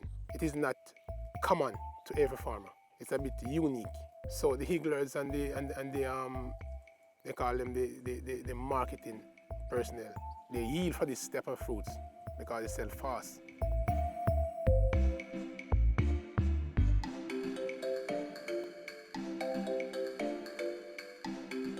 Bike tour is almost like pedestrian then. They go into the little nooks and crannies and lanes where people live. They see how they live, they see how their houses are made. And they are intrigued by this, you know. For example, some Europeans or Americans are where they come from. Have never seen people cooking on wood fire, for example. And when they go into these little lanes and so on, these people have their kitchens made from native material, whatever. Sometimes there's no building at all. It's just a pile of stone on which they make a fire and they cook and wash and so on. So that is interesting to them.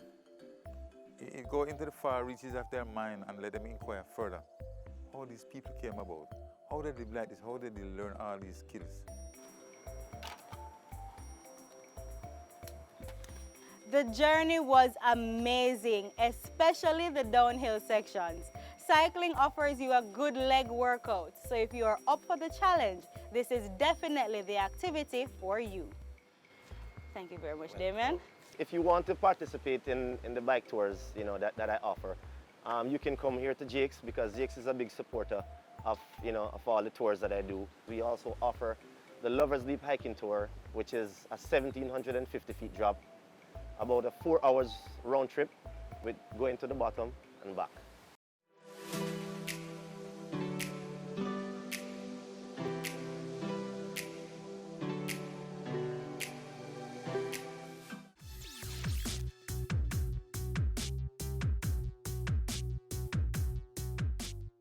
Recent rainfall in sections of the island has certainly been needed, but we can't forget that it comes with potential hazards like increased opportunities for mosquito breeding and the spread of diseases like dengue. Dengue can be treated effectively if there is timely intervention, so it is very important that care is done appropriately and correctly at the right facility. The severity of dengue ranges from a very mild disease to severe disease. What is important is to recognize the warning signs. Many persons are waiting until it is severe dengue. And not just severe dengue, but many persons are waiting until they see signs of bleeding before they go to hospital. Okay? But severe dengue can occur without bleeding. All right? So it is important for persons to recognize the warning signs. And these warning signs include persistent vomiting, abdominal pain or tenderness in the abdomen, or signs of confusion, lethargy, persistent lethargy, restlessness. Okay, what those signs are signs of decreased perfusion to the brain. It means that enough fluid is not going to the brain because persons are dehydrated.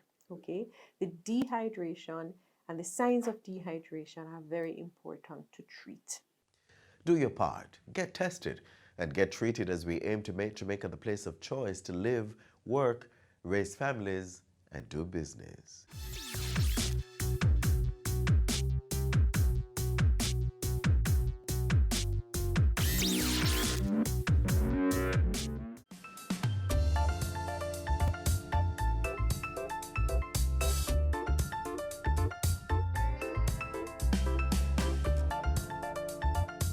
Thanks for watching another edition of Jamaica Magazine. Do join us again tomorrow when we'll do this all over again. Send your feedback on today's show to jamaicamagazine@gis.gov.jm. Also, follow us on our social media pages, Instagram, Facebook, and of course, there's Twitter. Download our app on your Apple and Android devices, and you can also visit our website, jis.gov.jm, for more information. On behalf of the entire production crew, I'm Adrian Atkinson. Thanks for watching.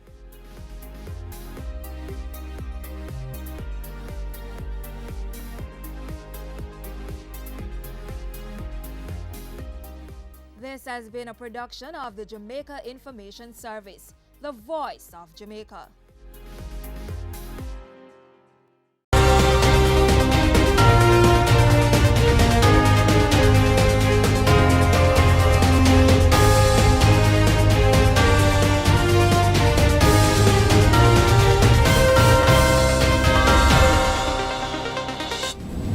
Regional and international aid bolster relief efforts in the Bahamas. CARICOM chairman leads team to assess the damage.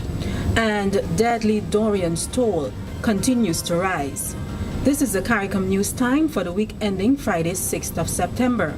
I'm Tosankin English Francis. And I'm Volderine Hackett, filling in for Michelle Nurse. Thank you for joining us.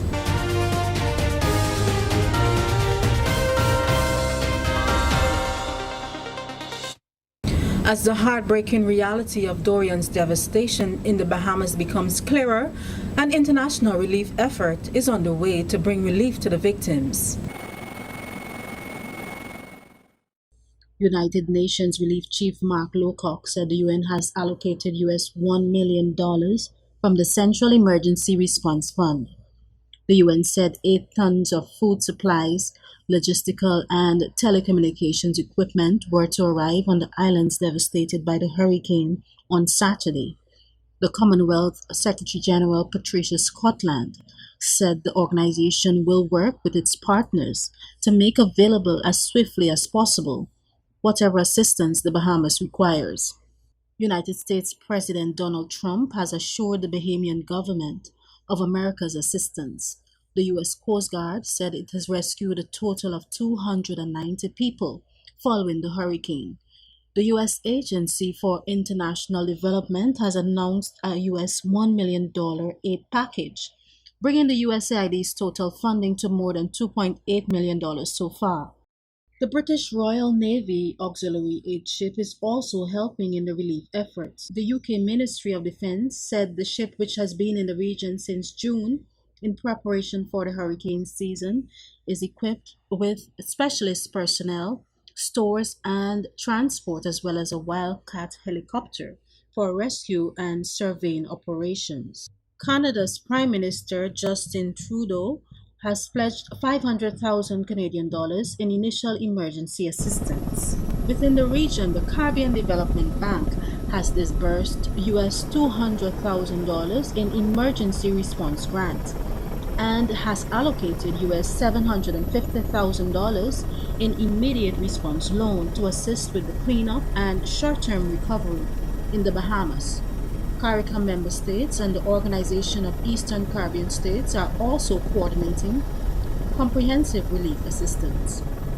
Jamaica has deployed military and relief aid personnel as the international relief effort gathers pace. The private sector, non-governmental organization, as well as Good Samaritans are also contributing to the aid effort. Sandals Resort International has pledged to match every dollar donated to its charity arm, Sandals Foundation, to help the hurricane victims.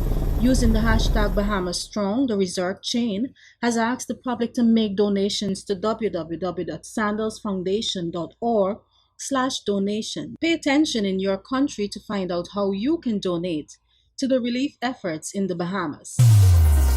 A delegation from the Caribbean community, led by its chairman, Alan Chastanet, St. Lucia's Prime Minister, held talks with Bahamian Prime Minister Dr. Hubert Minnis and his team about relief efforts in the hurricane-ravaged islands. The team included Barbados Prime Minister Mia Mottley, CARICOM Secretary General Erwin LaRocque, President of the Caribbean Development Bank Warren Smith, SEDIM's Executive Director Ronald Jackson, Chairman of the Caribbean Tourism Organization, and St. Lucia's Minister of Tourism, Dominic Feddy. Members of the Regional Security System were also present. The team traveled from Odyssey Airport to the National Emergency Management Administration Office, where they were greeted by Prime Minister Minnis. They received reports from the Ministry of Works, Director of Environmental Health, Ministry of Public Health, Commissioner of Police, the Bahamas Defense Force, and the Department of Social Services. The senior government officials accompanied the CARICOM team on a flight over the Abacos and Grand Bahama on the 5th of September for a first-hand view of the catastrophic damage. The staggering toll in the wake of Dorian has risen to more than 30 deaths, according to the Minister of Health of the Bahamas, Dr. Duan Sands. Bahamas' Prime Minister Dr. Hubert Minnis said the government will introduce mandatory evacuation legislation when Parliament resumes. The government, international aid groups, and the private sector, as well as Good Samaritans, are assisting in moving storm victims to other islands, including Nassau and New Providence. Those islands were not affected by the hurricane. Over 1,000 people were also evacuated to West Palm Beach, Florida. In other news, the University of the West Indies Five Island campus officially opened on September 3rd in Antigua and Barbuda. Hundreds of attendees turned out on Tuesday to commemorate a proud moment in the history of the country. Guyanese-born Professor Stafford Griffith will be at the helm of the campus. In introducing him at the opening ceremony, University of the West Indies Vice-Chancellor Sir Hilary Beckles said, "Difficult decisions requiring wisdom and experience will have to be made during the formative years of the institution." He said the UWI has turned to one of its wisest. Now, my pleasure and my honor to introduce our acting interim principal of our Five Islands campus, please, Professor Stafford Griffith.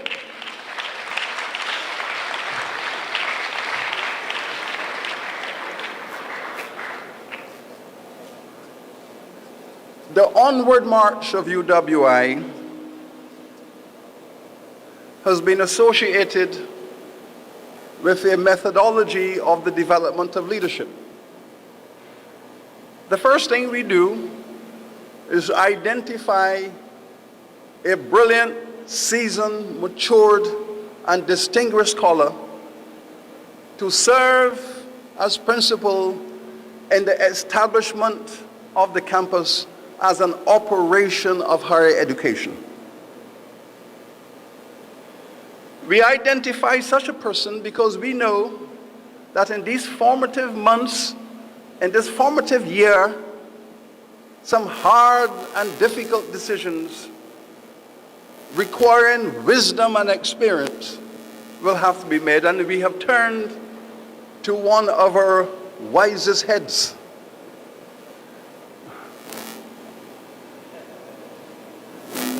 Do not allow the gray hair to disturb you.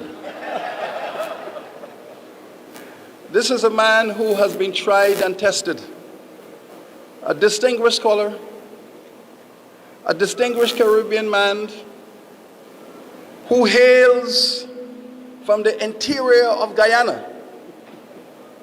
And I understand that there are thousands of Guyanese in this country who will welcome him. He has lived here for many years and knows this island and this country very well. I have worked with him at the UWI in the School of Education where he served as professor. I have worked with him in my capacity as chairman of CXC, and he is one of our leading technocrats in guiding the CXC over the years in curriculum development, program development, assessment, testing, and measurement, the CXC we are very proud of today is largely an expression of his leadership and guidance. In a brief address, Professor Griffith underscored the value of higher education for economic development. I regard the establishment of this new campus as an outcome of the confluence of the thinking of two visionary leaders, the Honorable Gaston Brown, Prime Minister of Antigua and Barbuda, who clearly recognizes the value that a university campus brings to the economic and social development of a nation, and Professor Sir Hilary Beckles, our esteemed Vice Chancellor of the University of the West Indies, who demonstrates an unwavering conviction that the University of the West Indies must play a pivotal role in the further development of the Caribbean by extending its services, particularly to the Eastern Caribbean.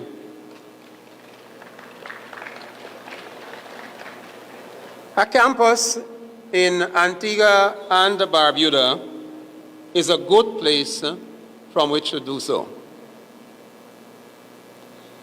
The value of higher education to economic development is not a debatable issue.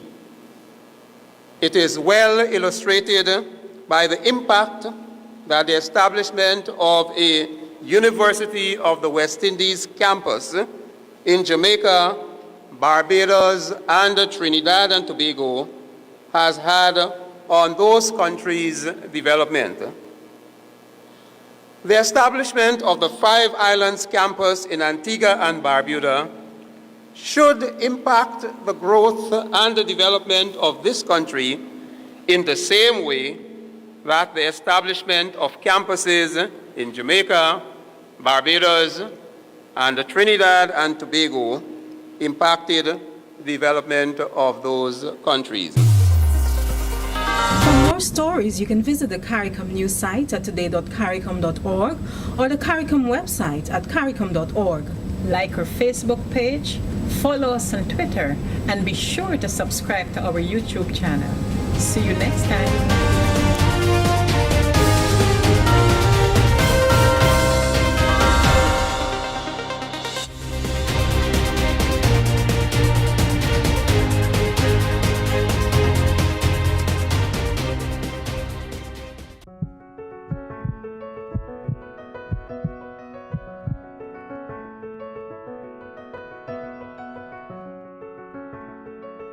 It's arguably the most significant invention to come out of Jamaica in the last 2 decades. A medical doctor, a mechanical engineer, and a computer scientist used technology to develop a way to train heart surgeons across the globe more efficiently. The heart simulator developed at the UWI-Mona is now being used by several universities across the world to train surgeons. Professor Daniel Kaur, who worked on the project, says after shelving the first prototype and moving on to other projects, he and the other inventors involved received a call that would change everything. So in late 2007, we heard from Dr. Richard Fiennes, who was at the time chairman of the American Board of Thoracic Surgery. He had seen a video that had been released along with a paper that we had published. And in the video, we were just showing a small clip of what the heart looked like while, in operation, in use. And he wrote to Dr. Ramphal, basically did a little internet search, tried to find him, sort of located an email address for him at UWI, by which time he had already left UWI, and wrote him and said, I saw this video, is it real? Because if that's real, I'd love to come to UWI to see it, and would you be willing to set it up for us, because we are examining possible simulation environment scenarios for the cardiac surgery training, and this is something that we would like to sort of take a look at just to see what it can do and whether it's good for us. After some persuasion, the team decided to go to the University of North Carolina to set up the prototype. First time set up, right? So all these prominent heart surgeons had just come in to take a look at what's going on, and everybody was kind of blown away at just how realistic the heart beating was, and how realistic the whole environment was. So they took out the video footage and took that to their annual meeting that year at the Society of Thoracic Surgeons, and with that video at that meeting, just sort of it caught the eye of everybody who was at that symposium that year, and that ended up getting us invited to technology symposium for cardiothoracic surgery, and we got re-invited year after year. Soon after that, the UWI-Mona developed heart simulator was a sought-after tool when it came to training heart surgeons. It then got to a point where other places wanted one. They kept saying, how can we get one of these at our institution? So it was kind of around that time, that was started around 2009, that we started talking about how to get multiple ones of these. And by around 2011, we'd actually built them. So in that interim, we had negotiations, sort of thought about how to sort of make it a little more structured and sort of help ourselves get to the point where we could be talking to people who might want a license. The simulator then ended up in some of the top medical schools in North America, revolutionizing the way heart surgeons were being trained. Harvard's Mass General Hospital, University of Rochester, there was a University of North Carolina, Johns Hopkins, Vanderbilt, Mayo Clinic, University of Washington, and Stanford. This was the first time ever heart surgeons in training were being exposed to real-life circumstances. Kind of what I mentioned before, where you might have the pig's heart in a bowl, or I suppose if you're working with a cadaver, which is going to be realistic, but it's a dead person, but nothing where the heart is, or actually a live pig. That is the closest that you could come if you wanted to get a full-blown operating room scenario where you are standing around, there's a apparently living, beating heart, and you have to give the right instructions, and you have somebody controlling a pump, somebody controlling anesthesia, and then you have your partner in front and you're supposed to be giving the right instructions, and you're learning not just the specific procedures, but also the management of your team. The only way you could really reconstruct that without having a real patient on the table was a live pig. That was the closest you could come.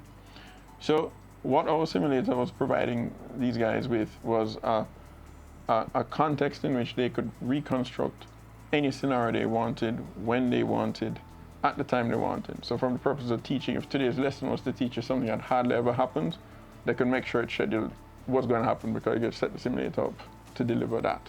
So for them, that was a great opportunity to change how training in cardiac surgery could work, right?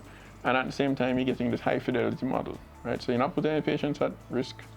You have this model that looks real. It bleeds when you cut it. It has a pressure. It shows you a computer trace that looks like it's a real trace on a monitor. So for all intents and purposes, just because you set it up, it's not real. But for all intents and purposes, it looks like a patient on the table. The heart simulator has not only used technology to totally revolutionize the way heart surgeons are trained, but it is also helping to better equip surgeons to deal with real-life situations in real time. There are some well-rehearsed procedures, as in over time, they've developed some procedures to respond to a particular kind of emergency. But if you as a resident only get trained via the operating room, then the only scenarios that you become familiar with are the ones that you see. Now, of course, if you see 100 cases, 200 cases, then they start thinking, okay, you're ready, you're competent, you can go, and you are going to be certified as capable of practice on your own. But what if the scenario that we're worried about isn't one that occurs so frequently? It might be 1 in 1,000 cases, it might be 1 in 2,000 cases. Those are still potentially life-threatening. You still want somebody who's gonna now become an attending to know how to deal with them. And in the old situation, before our simulator, the only way they would have really gotten that exposure is through a textbook or somebody telling them, if you ever encounter this is what you're supposed to do. So it's kind of a hypothetical And the response is really a kind of theoretical response, or it's a hypothetical one anyway. With a simulator, we can now say, okay, next week's lesson going to be how you deal with this. And I can tell you what you must do, and I can set up the simulator to make that emergency occur. So while you're doing your thing, suddenly something happens and you say, what's going on? And it's for you to A, recognize that there's that emergency going on, and then B, act appropriately. So you can actually now practice that, which is not something that you could have done easily before. The heart simulator is the first UE patent to be commercialized, and with the recent commitment from Finance Minister Dr. Nigel Clarke to pump more government resources into research and development, it is hoped that more patented inventions coming out of the University of the West Indies can be commercialized.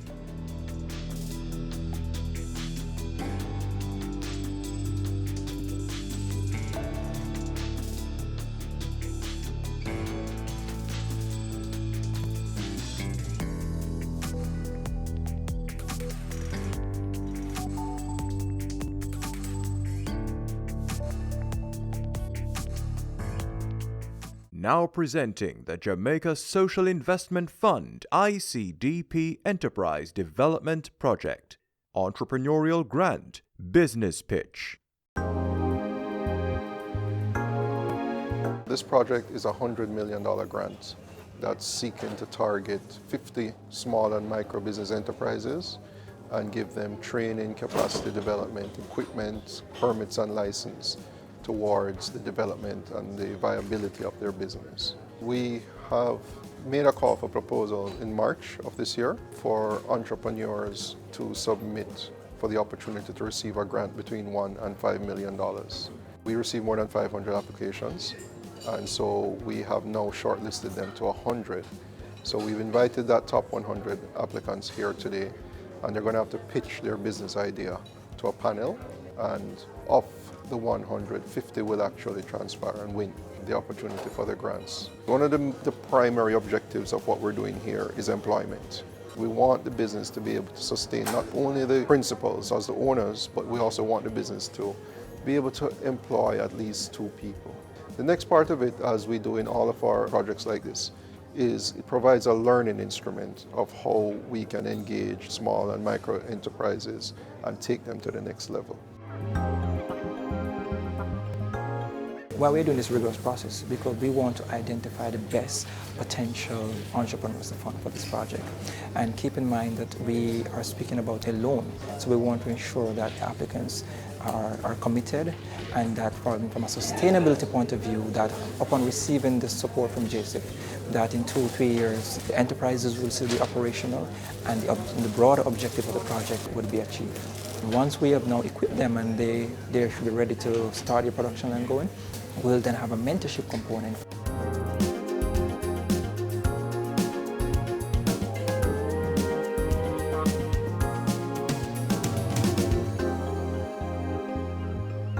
It has been a very competitive process. Jamaica is filled with persons with drive and passion. We're expecting that the best will be selected. And then for those who are not successful, we are also hoping to link them to other providers of services, because I'm telling you today, from what I've seen, it is an excellent opportunity.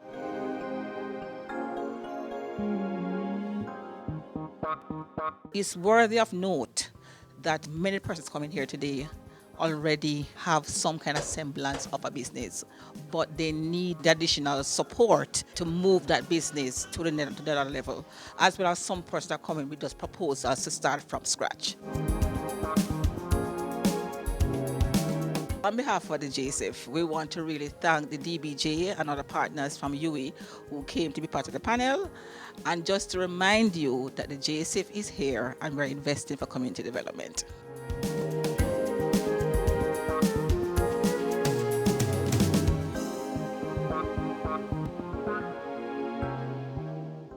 I wanted to be an educator because I believe that education is the most powerful weapon that can change the world. My dreams and aspiration is to one day become an entrepreneur where I can employ other persons and help to build the country. I wanted to go into development. I wanted to help people become better versions of themselves.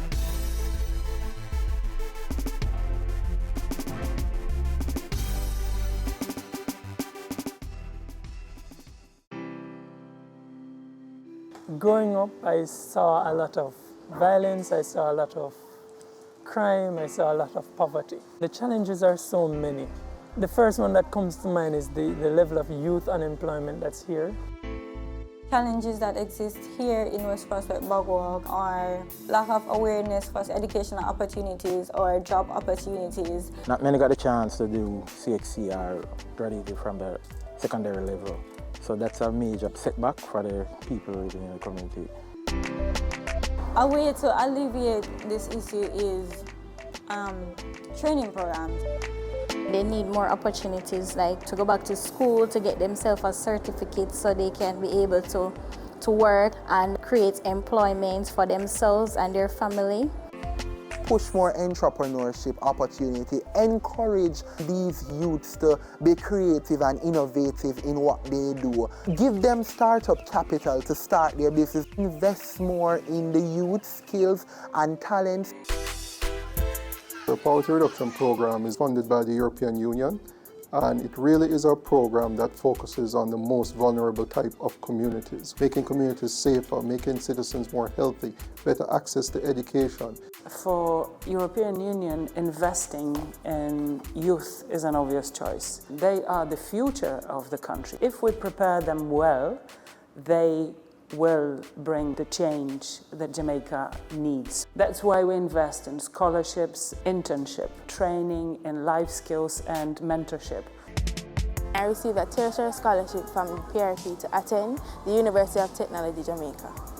It meant a lot to me because I realized that somebody else believed in me and somebody saw the potential that I have and somebody believed that I could actually achieve my goal. I benefited by getting firstly an internship, and also they assisted my bachelor's degree financially. But critically, outside of the finances, the persons that were on the project, you know, the motivation that they provided, etc., it really provided a huge boost. This is my third year at the MICO. This scholarship, it helped me to be able to focus only on my education here, because tertiary education is not cheap. I was placed at ODPEM on the one-year internship program. It was really good. It was an opportunity for me to prove myself, to give myself a service, and also to gain experience in the working world, and to also provide for my family. I plan to be an agent of change in my community by being a mentor, a leader, and a godfather for the youths growing up. Try to help them teach them a trade. You don't have to be rich to help.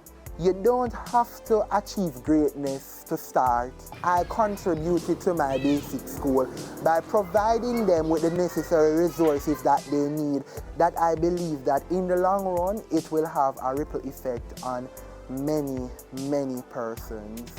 Professionally, I manage the Hope program, which is aimed at giving young persons the opportunity to, you know, do what I did, basically, to get their foot inside an organization. Additionally, I also have a little small business that I try to employ young persons to learn a skill, etc. When you're persistent in life, when you're determined, when you're hungry for success, then you'll be able to accomplish and achieve anything that you want. It has changed hundreds and hundreds of lives. Not just my life, my family lives, my friends' lives, etc. I want to just urge everyone looking on to continue these social programs. These are the solutions to the many ills that we face as a society and as a country and even as a world. So thank you, and I challenge you, continue it. It's needed.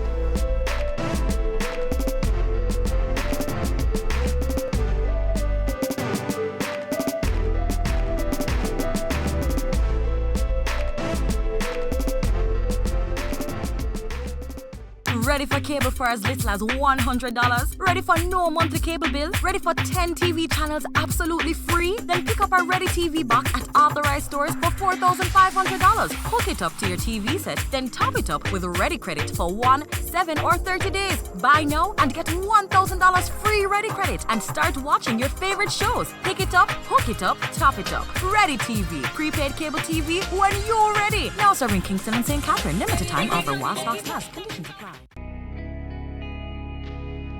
Our women are the backbone of our society. They deserve to be protected and respected. Domestic violence is not okay. Speak up and speak out. No more violence against women. Have you seen it? It's BATV Live. Live streams of business news weekdays at 7:30 p.m. Stay on point Thursdays at 8 p.m. with our Business Current Affairs show and Weekend Business Report Saturdays at 7:30 p.m. wherever you are. Log on to our Facebook page at Business Access TV or visit our website at batvja.com. Live and at your fingertips. Business Access TV. Serious about business. You're watching Business Access TV. Business Access. Business Access. Business Access. Business Access. You are watching Business Access TV. Business Access TV. Serious about business. Serious about business.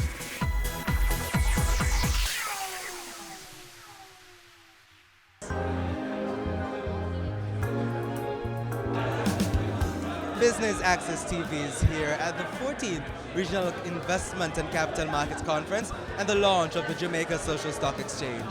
This year's conference is governed under the theme, Expanding Our Borders, Securing Our Investment. I'm Javon Keys and I'll be bringing you the happenings of this year's conference.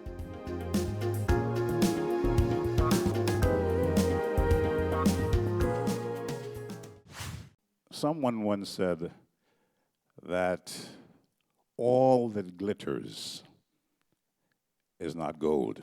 Well, the JSC has proven them wrong. Just look around and you will see the glitter. And of course, the last time I checked, 50 years is a golden anniversary. Yes? So, there. Need I say more? Now, we have a great evening lined up for you, so I'd like to invite you at this time to just make yourselves at home. Relax. And as you're doing that, I'm going to now make way for the opening remarks and welcome. And to do that, we invite the Managing Director of the Jamaica Stock Exchange to join us on stage. Please welcome Mrs. Marlene Street Forrest. Welcome to the JC's Regional Conference on Investments and the Capital Markets. This year is particularly special for us because, as you know, we stand on the threshold of our 50 years anniversary celebration. And you can clap for that. Its longevity stands as testament to its founding fathers, including the Honorable Alfred Rattray, Mr. Esau Edward Gale, Mr. Raglan Solomon Golding, Mr. William Sams, and former Prime Minister, the Most Honorable Edward Seago, who at the time was Jamaica's Minister of Finance.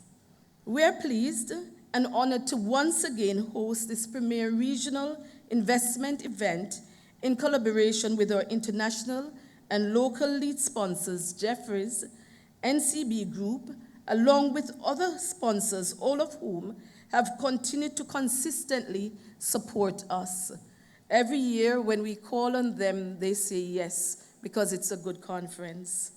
Our conference is now in its 14th year, and it has become a staple on the menu of financial events for all our stakeholders. To our sponsors, investors, and those who make the annual trek to this event, we feel honored that through your support, we have been able to assist with the growth and development of the capital markets. This year's theme focuses on expanding our borders while securing our future. It recognizes that regionally, We're a part of an evolving global market which is rapidly changing to such an extent that we hardly recognize it. However, it is imperative that we embrace it if we are to achieve real economic growth and prosperity. We know that as a region, we are small, given our combined population compared to the larger, more developed markets. But the size of a population should not matter in the context of globalization, where equality can be driven by technology, which has itself altered what was considered normal.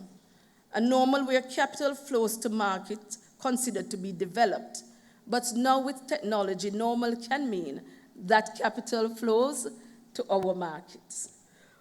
What if our region were to be seized of the fact that capital can and will flow into our markets if we reposition ourselves and beckon investors globally to a region where capital sustainability is practiced and where there is a balance between financial and social returns, which itself accelerate growth. And it is to this end that we are going to be launching the Jamaica Social Stock Exchange, because we feel that capital will come to our market whilst we promulgate the social. This concept of social impact investing having a place beside our financial investing, while fairly new, when practiced, shows positive correlation between capital efficiency and social advancement.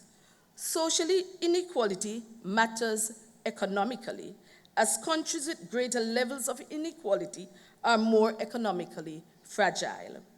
This means the capital market and players within it who can merge technology, products, and services, innovating a symbiotic relationship between capital and social, will ensure that our regional economies achieve exponential growth.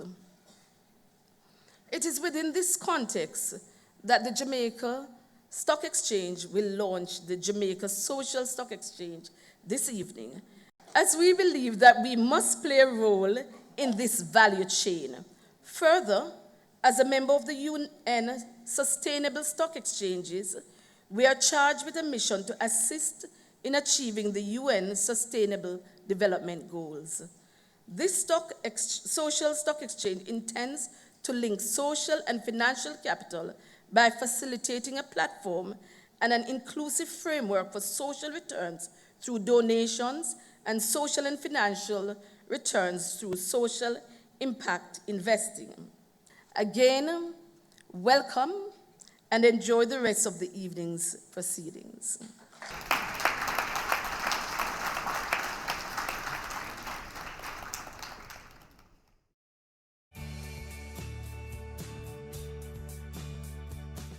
The Jamaica Stock Exchange wishes to help to develop the social sector. To that end, they have formed the Jamaica Social Stock Exchange, which is a safe, efficient, and transparent platform that aims to promote social projects that build Jamaica and will inure to the benefit of all persons living in the country. The Jamaica Stock Exchange is a company that encourages and mobilizes capital for the main market. And that is the market that is not the social sector. Now, the Jamaica Social Stock Exchange is really geared towards the social sector to help to solve social problems in the field of health, education, about children, environment. Those are some of the things that we consider social problems. And so it is to mobilize the capital, allow persons who have a desire to invest in a social good, to invest in the social stock exchange. It is designed in two parts. In phase one, where we look at social investment, and phase two, where we look at social impact investment. Now, in phase one, really what we are saying is it is donation. An organization will have a social issue and design it into a project or a program and invite Jamaicans or persons within the diaspora or the entire world to fund this program. Now in phase two, you're going to get a return on investment which is not social. You will be getting shares, natural shares, as you would get if you invested in the Jamaica Stock Exchange. And what you'll get is a return on capital, which is possibly dividend or an appreciation in that share. The Jamaica Social Stock Exchange does more than ask for the funding of these programs, but goes beyond that in terms of monitoring, ensuring that these programs are meeting the targets and the reason for them to have asked for funding in the first place. When we look at this new sector, it is important because holistically, if you do not look on the social sector, you do not improve the other sectors.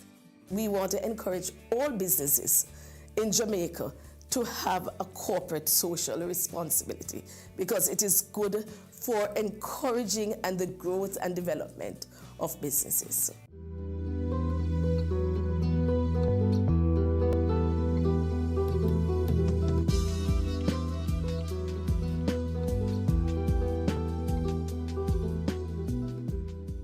Stay with us. More happenings from the 14th Regional Capital Market and Investment Conference and the launch of the Jamaica Social Stock Exchange. We'll be right back.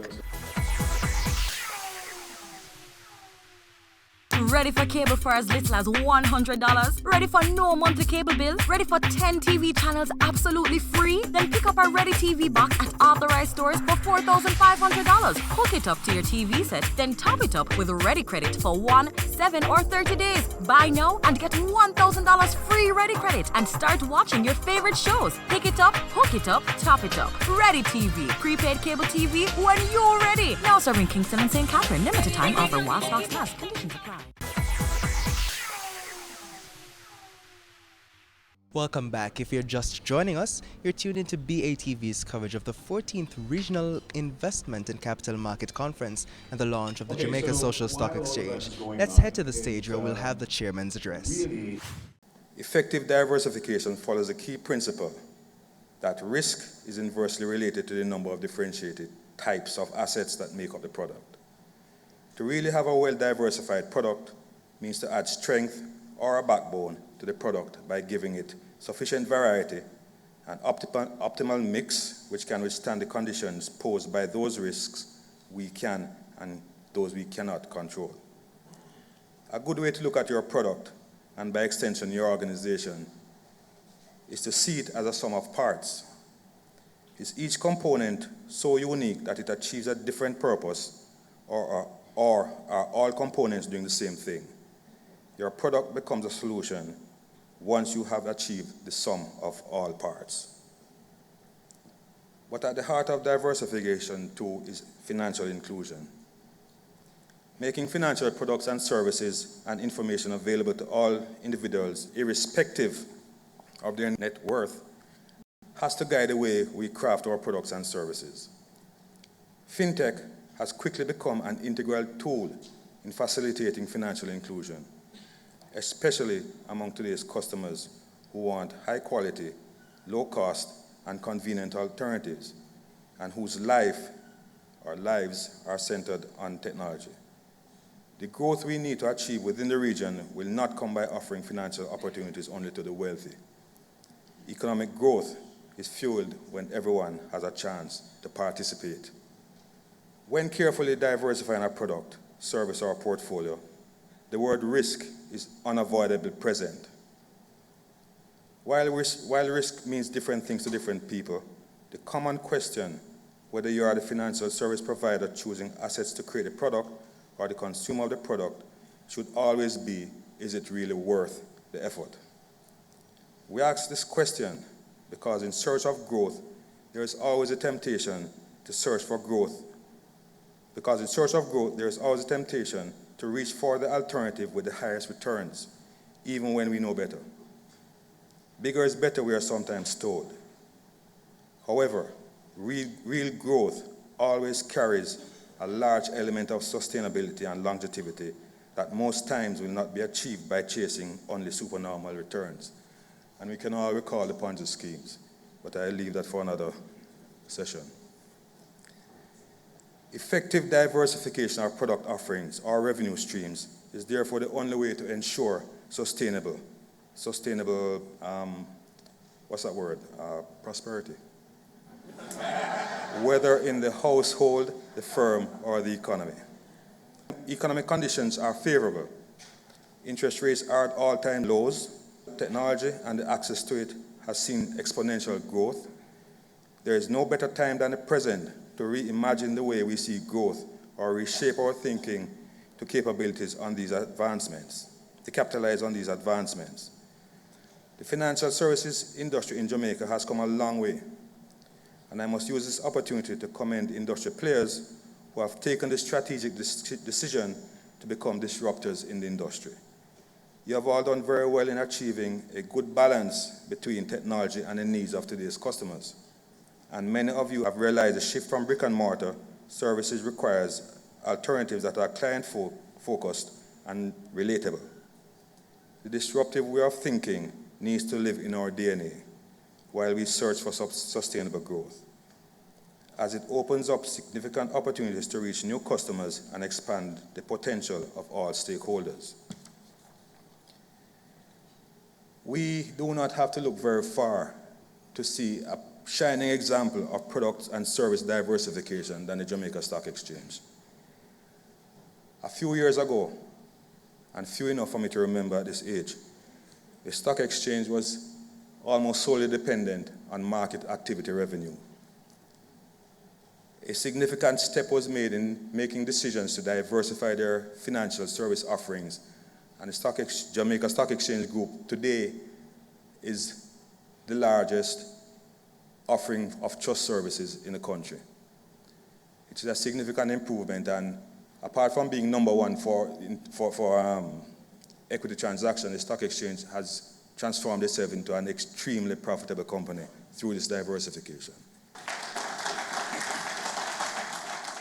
What is the key takeaway, ladies and gentlemen?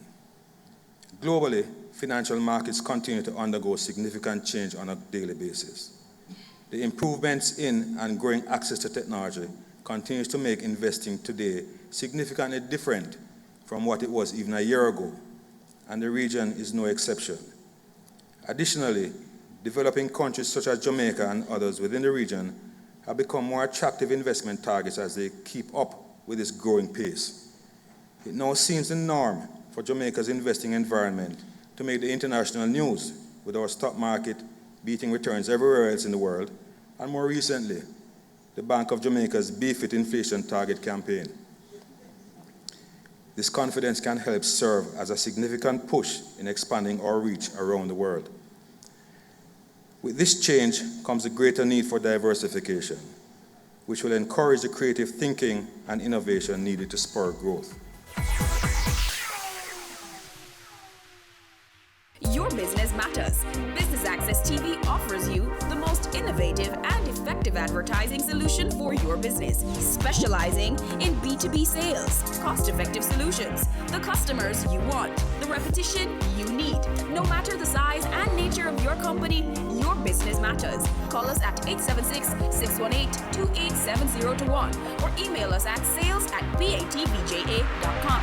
Business Access TV, serious about business.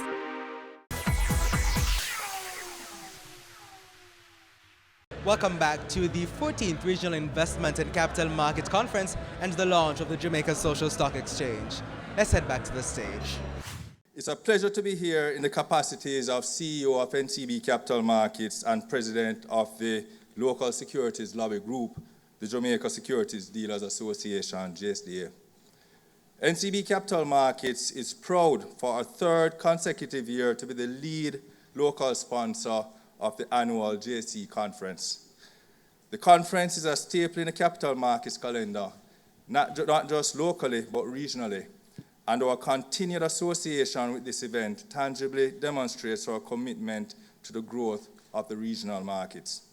The role of the capital markets and the importance of its various players in facilitating GDP growth is generally not understood or at best not fully appreciated.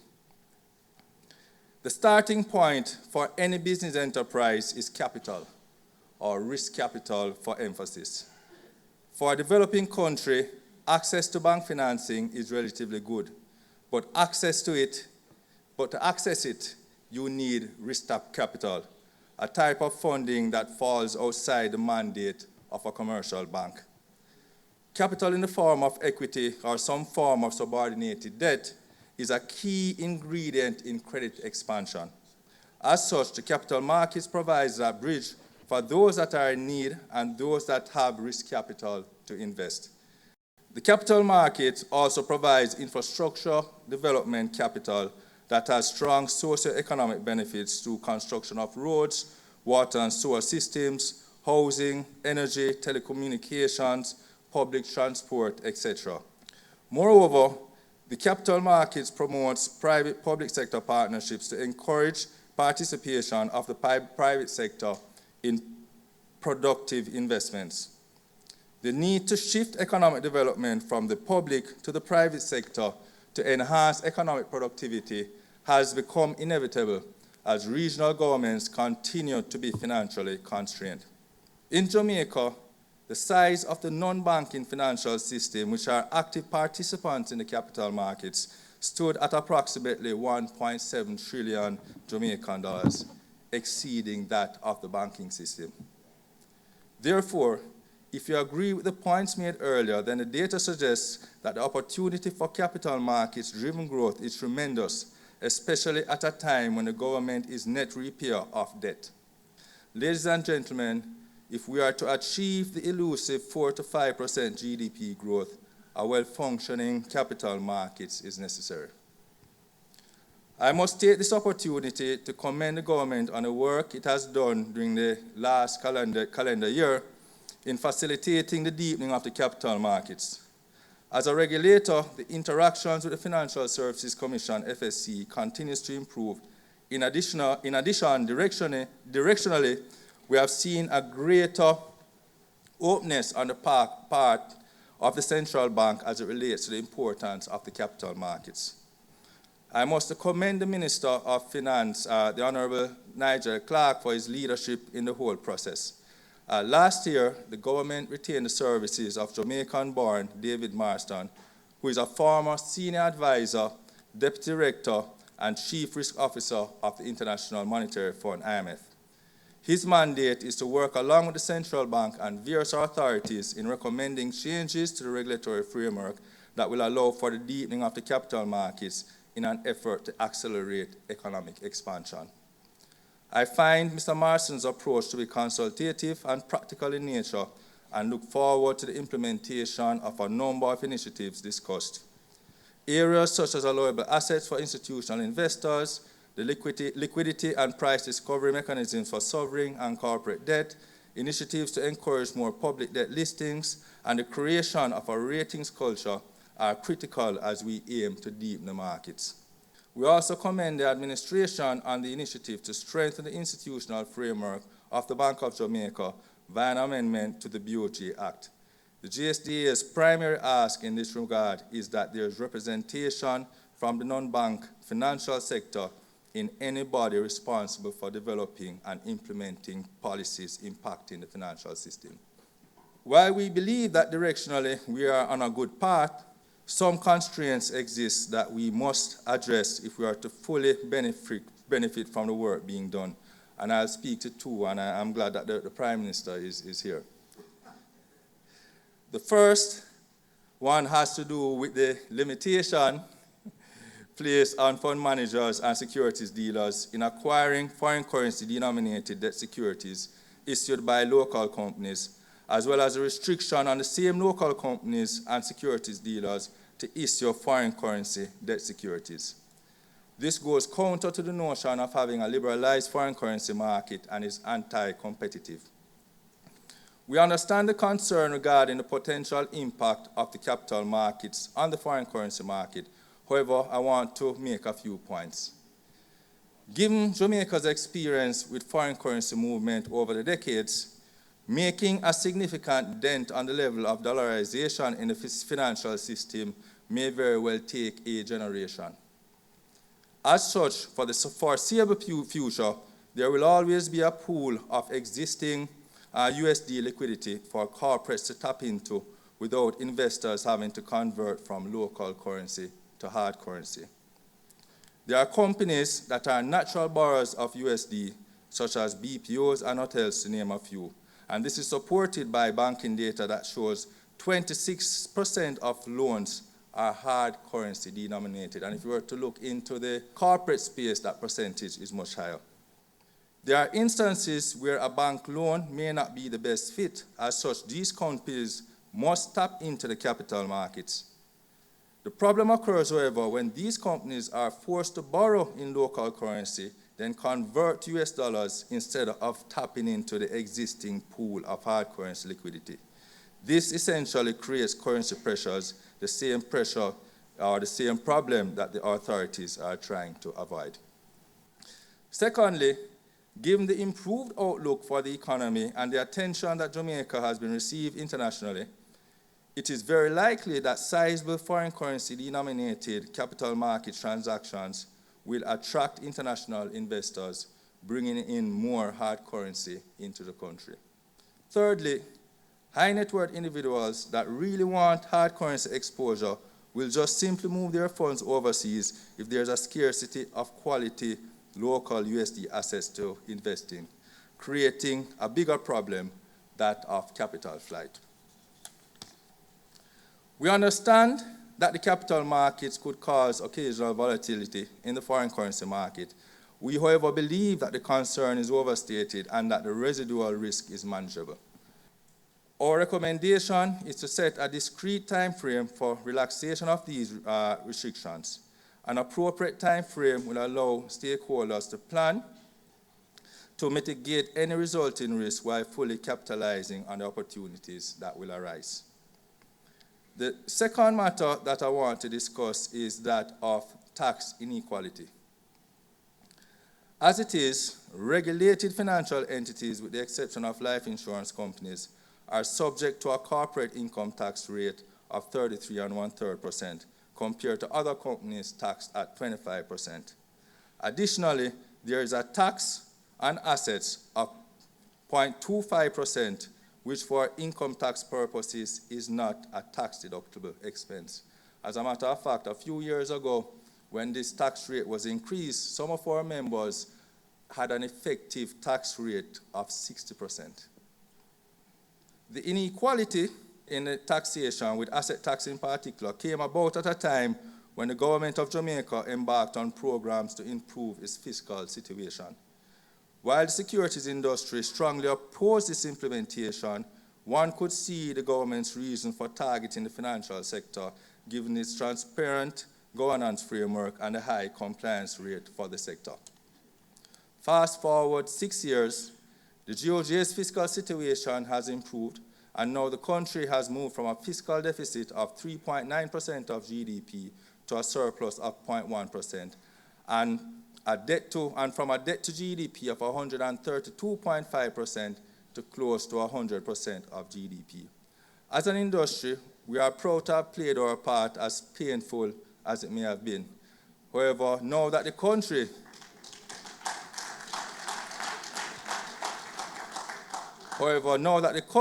is on the right track, we believe it is now time to revisit this regime. Now is the time to remove the current asset tax and bring the corporate tax rate of financial institutions in line with non-financial companies. A few points to note. The asset tax is essentially a tax on capital and limits a securities dealer's ability to execute on its market-making mandate, which is a critical function in the market's ecosystem. Further, this tax on capital is in addition to the slew of capital charges already implemented under the IMF program.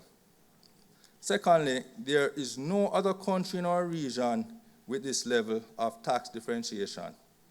And Prime Minister Motley will tell you that in Barbados, which has a more flexible regulatory regime and has just embarked on our IMF program, has adjusted its income tax rate in line with that of international business companies. We know IBCs are closer to 0%. The circumstances, of course, are different. right? However, the point I want to make is that capital will go where it is most welcomed, and we need to ensure that the environment in which our market makers operate is conducive to the execution of their mandate. Your business matters. Business Access TV offers you the most innovative and effective advertising solution for your business, specializing in B2B sales, cost-effective solutions, the customers you want, the repetition you need. No matter the size and nature of your company, your business matters. Call us at 876-618-2870 or email us at sales@batvja.com. Business Access TV, serious about business.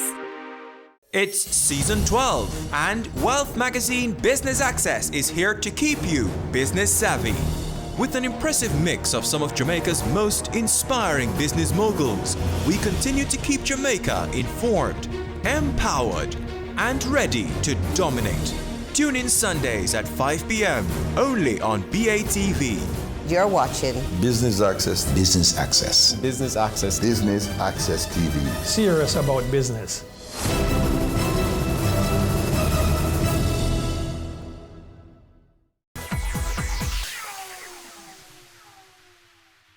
Before I close, it would be remiss of me not to take this opportunity to mention our NTB Capital Markets-led initiative geared towards deepening the capital markets. Over the past 2 years, financial years, we have been involved in over $1.7 billion worth of capital markets and structured products transactions across the region. Last year, we would have been involved in close to half of the entire Jamaican dollar denominated private placements in terms of value executed. And would have executed under the FXCs, would have also executed a similar percentage in value of equities traded on the Jamaica Stock Exchange. This year, we'll be focusing more on smaller business and market innovation. And the chairman spoke earlier about technology and being disruptive. In tandem with our commercial banking arm, there will be greater emphasis on capacity building for SMEs that have junior market listing potential. To kickstart this collaborative effort, we will waive or arrange fees for all junior market mandates signed with us between now and September 30 of this calendar year. So starting tonight, ladies and gentlemen, junior market IPOs arranged by us will be done free of broker fees. This demonstrates the NCB's financial group's commitment to our SMEs, as well as the further development of the equities markets and its potential impact on nation building. The second initiative involves digitizing the IPO process. 13 months ago, NCB Capital Markets had the distinction of executing the largest IPO in Jamaica's history. This IPO was done for Wisynco Limited, and we saw us processing over 8,000 applications, the most by far under the stock exchange dematerialized framework. The processing of these subscriptions was an administrative headache for both the NCB and the Jamaica Stock Exchange. As a result, the NCB team challenged itself to create a digital tool that could process an IPO that is 10 times that of Wisynco's in terms of applications in less than 1/10 of the time. Today, I can share with you that by the end of this calendar quarter, we'll have a paperless, end-to-end automated IPO solution plugged directly into the Jamaica Central Securities Depository. So imagine this, participating in an IPO online, whether from your home or at our location, that closes today, Tuesday, with 80,000 or more subscriptions, being able to know your allocation tomorrow, and with your refunds being remitted to you by Thursday of this week, a 2-day turnaround time. This, ladies and gentlemen, is a creation of an Amazon-like experience for investors. very fitting for the home of the world's best performing stock market. I want to take this opportunity to thank Mrs. Street Forest and Ms. Kelly and the JCSD team for helping us to make this dream a reality. In closing, the players in the capital markets stand ready and able to play their role. The evolution of our local capital markets over the years is a testament to that. I encourage the authorities to play a part in facilitating the market and its players so that we can collectively work together to move this economy away from incremental growth to growth that is transformational. Ladies and gentlemen, thank you for the continued interest in the JSE conference and by extension the development of the regional capital markets. On behalf of the Jamaica Stock Exchange, as well as my colleagues at Jefferies, I'd like to extend another heartfelt welcome to this year's special conference, 50 Years of Excellence. What an accomplishment for Jamaica Stock Exchange, as well as for the country itself. It is with great pride that during this golden celebration, I'm able to partake in this tremendous milestone. Yes, this will be our 14th year as lead sponsor, but in truth, my association with the Jamaica Stock Exchange actually began in 1998. So I feel especially honored to be asked to partake in this year's event, and Marlene, thank you very much. It is always our pleasure to begin the new year at this conference, and this year especially to mark this great occasion. Jefferies is a global investment banking firm with offices in over 30 cities worldwide and nearly 4,000 employees. Jefferies provides capital markets, financial advisory services, institutional brokerage, wealth management across the global spectrum. Prime Minister, according to the IMF, Jamaica debt is expected to be below 100% of GDP for the first time in over 18 years. You and your administration should be commended. Here in my second home of Jamaica, unemployment is at an all-time low of 8.4%, as well as economic growth forecasted at 1.5 to 2% for this fiscal year. With inflation now targeted between the 4 to 6% level, Jamaica is indeed on solid upward trajectory, and congrats must accompany these facts. My father always told me something. He said, when lessons have been learned, good things usually follow. And I think all the austerity that this country has gone through, those lessons have indeed been learned. 2018 was a year which Jamaica continued to integrate itself with international bond investors. As I highlighted on the stage last year, in 2017, Jamaica bonds significantly outperformed the MB Global benchmark of sovereign debt. In a year, the index was up sharply. That was nice. But here's something even better. In 2018, and this is very important, Jamaica outperformed the benchmark in a year where the benchmark was down sharply. The MB was down 4.6% in the last year, and the Jamaica sub-index was basically flat. I cannot stress enough how valuable that is to the global investment community. That has gotten the attention just like your stock market has. I mean, to have assets to go up when the market is strong is great. But when assets don't go down as sharply, when the rest of the index falls, it's fantastic. In other words, any investor who is overweighted in Jamaica actually generated positive alpha over the last 2 years. And that's a very important thing for the institutional world. Jamaica sovereign bonds had yet another milestone in 2018. By late in the year, they were trading roughly flat in terms of spreads to the likes of Trinidad. That is a staggering development for those of us that have been following the region for decades. Trinidad has historically traded at spreads that were hundreds of basis points tight to Jamaica. My point is this: Jamaica's credit has continued to improve. And why these rating agencies have failed to take proper notice of this is quite shocking to me, to put it mildly. I've actually been very vocal about that. I mean, there are only a handful of credits out there in all the sovereign world where there's actually reduction of GDP levels as we are speaking. So what can I say about 2019? Well, emerging market spreads are trading at their elevated levels to recent history, but with the ongoing weakening of the US dollar, I view these levels as very attractive. As for Jamaica, with 10-year spreads around 300 basis points and thus trading in line with BB rated countries, a continuation of recent local positive trends in Jamaica, fundamental continues to be priced accordingly. At least all three of the major rating agencies have indicated a decent chance for an upgrade in 2019, and all I can say is finally. The global markets will be watching for more of the same from Jamaica, namely ongoing fiscal performance, signs of economic growth, signs of private sector credit growth, and the public sector retreats from its dominance of capital markets, and the country's ability to finally stand tall on its own 2 feet of years past austerity. I think it's time that I'm going to end it right there because the next speaker is far more important than myself.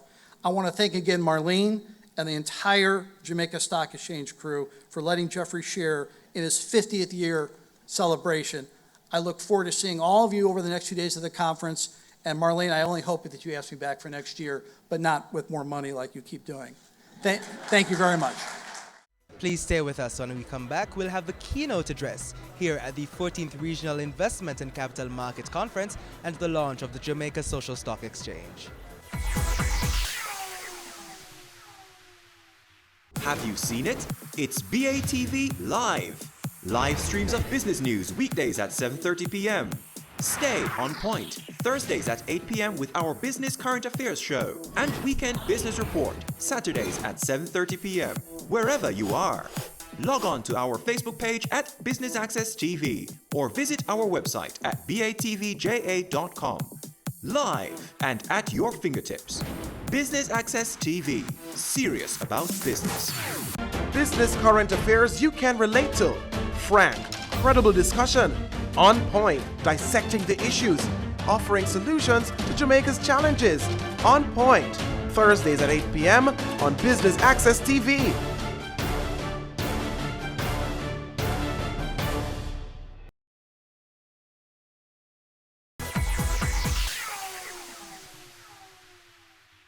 Ladies and gentlemen, good evening.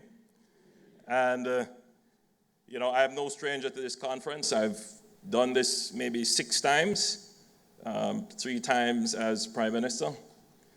And I've always tried to associate myself with the Jamaica Stock Exchange. It is indeed one of the great success stories of Jamaica, an institution which is now 50 years. Congratulations.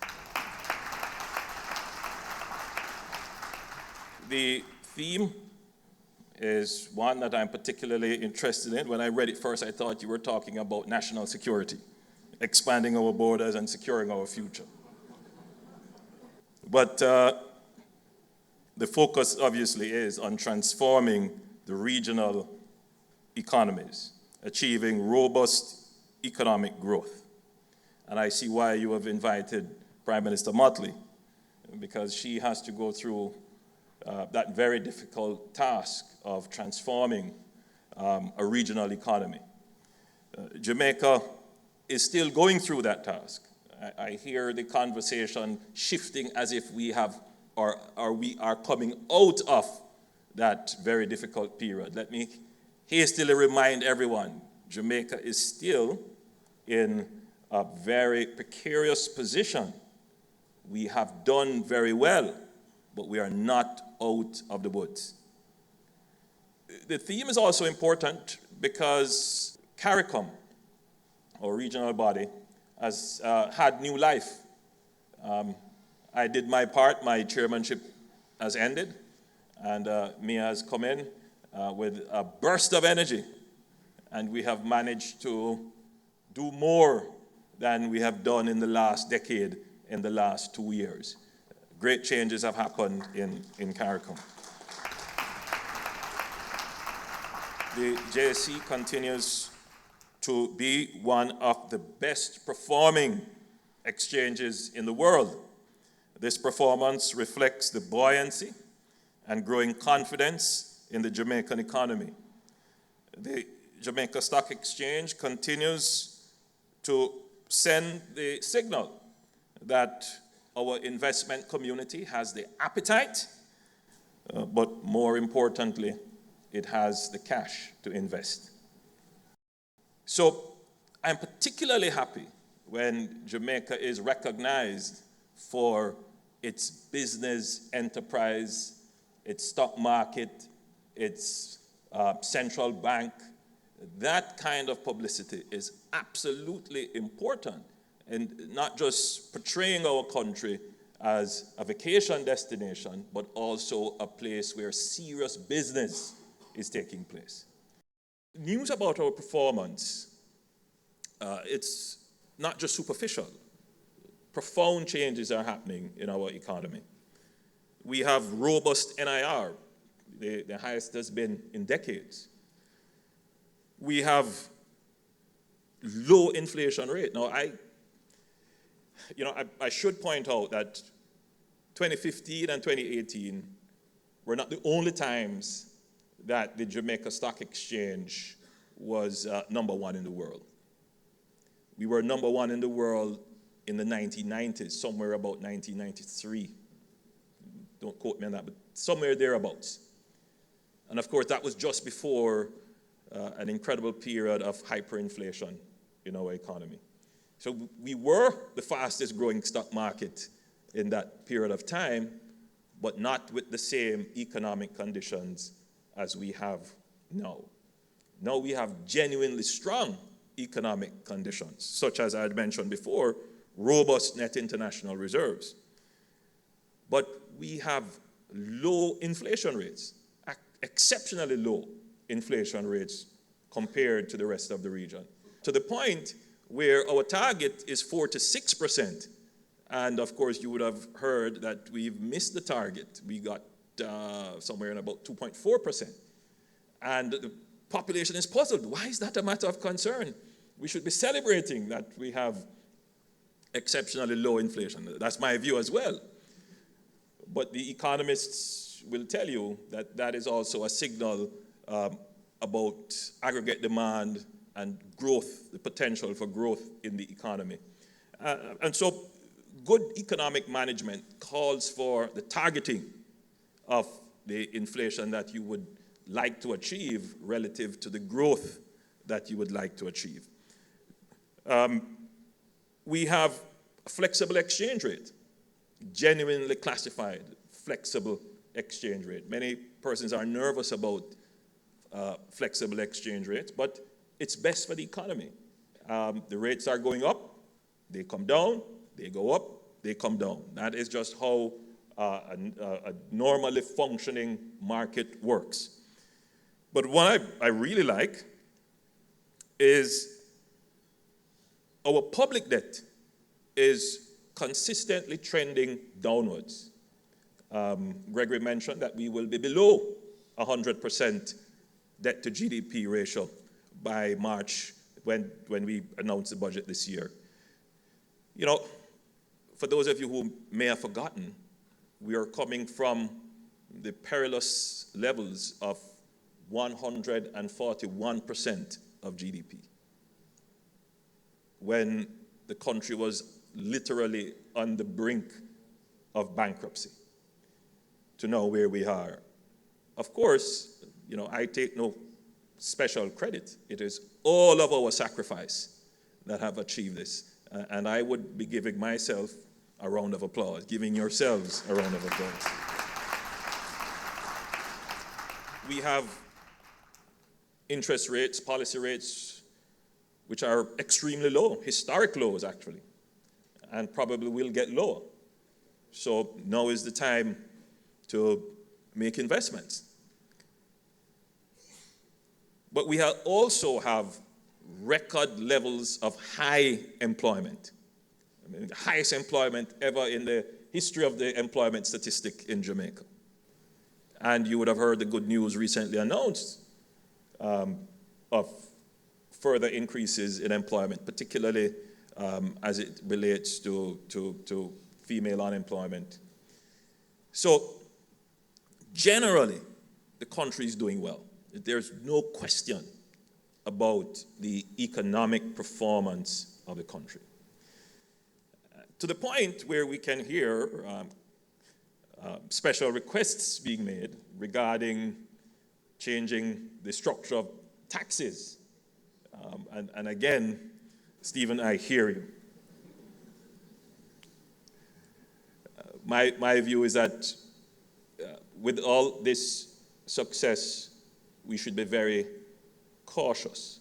We shouldn't be afraid to change, but we must calculate the risk of change and make changes cautiously, because it just takes one erratic move to create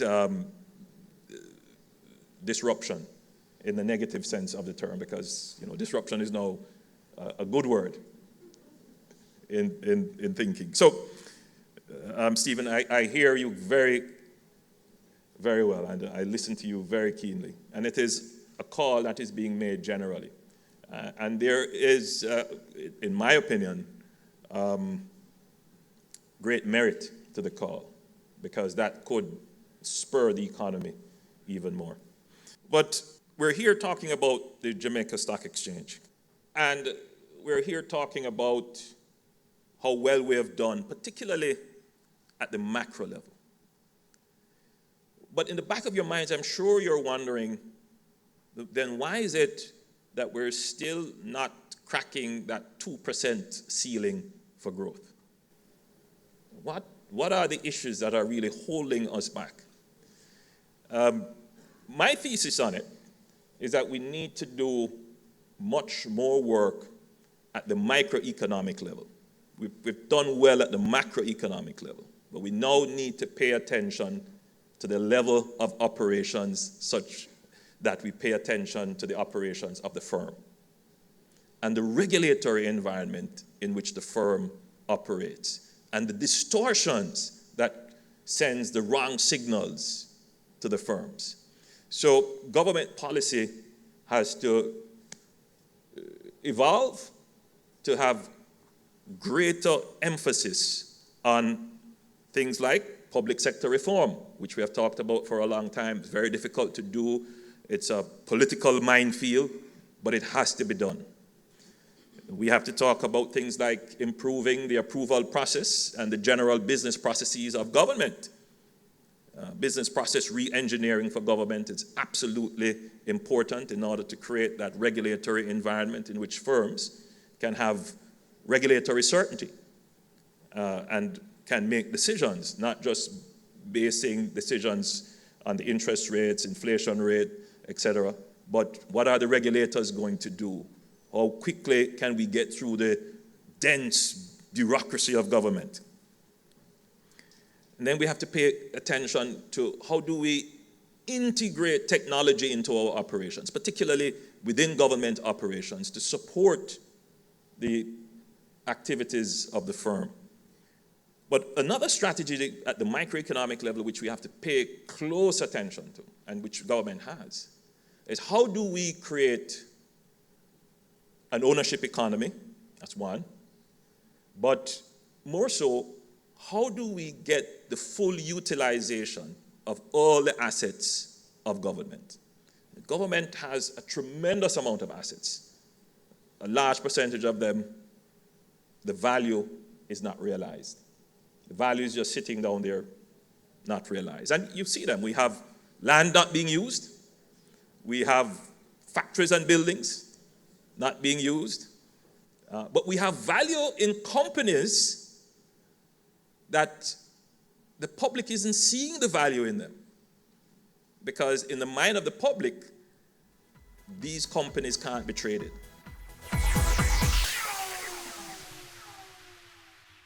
They say it takes a village to raise a child, but the world will one day need the leadership of that child. The time you spend with your child matters. It stimulates their minds and shapes the way they act. Talk with your children. Help them to better understand the world around them and to value what is truly precious. Above all, the most valuable gift you can give them is love.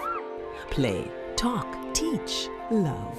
Take the time. It makes all the difference. A message from the Parenting Helpline and Ad Council Jamaica.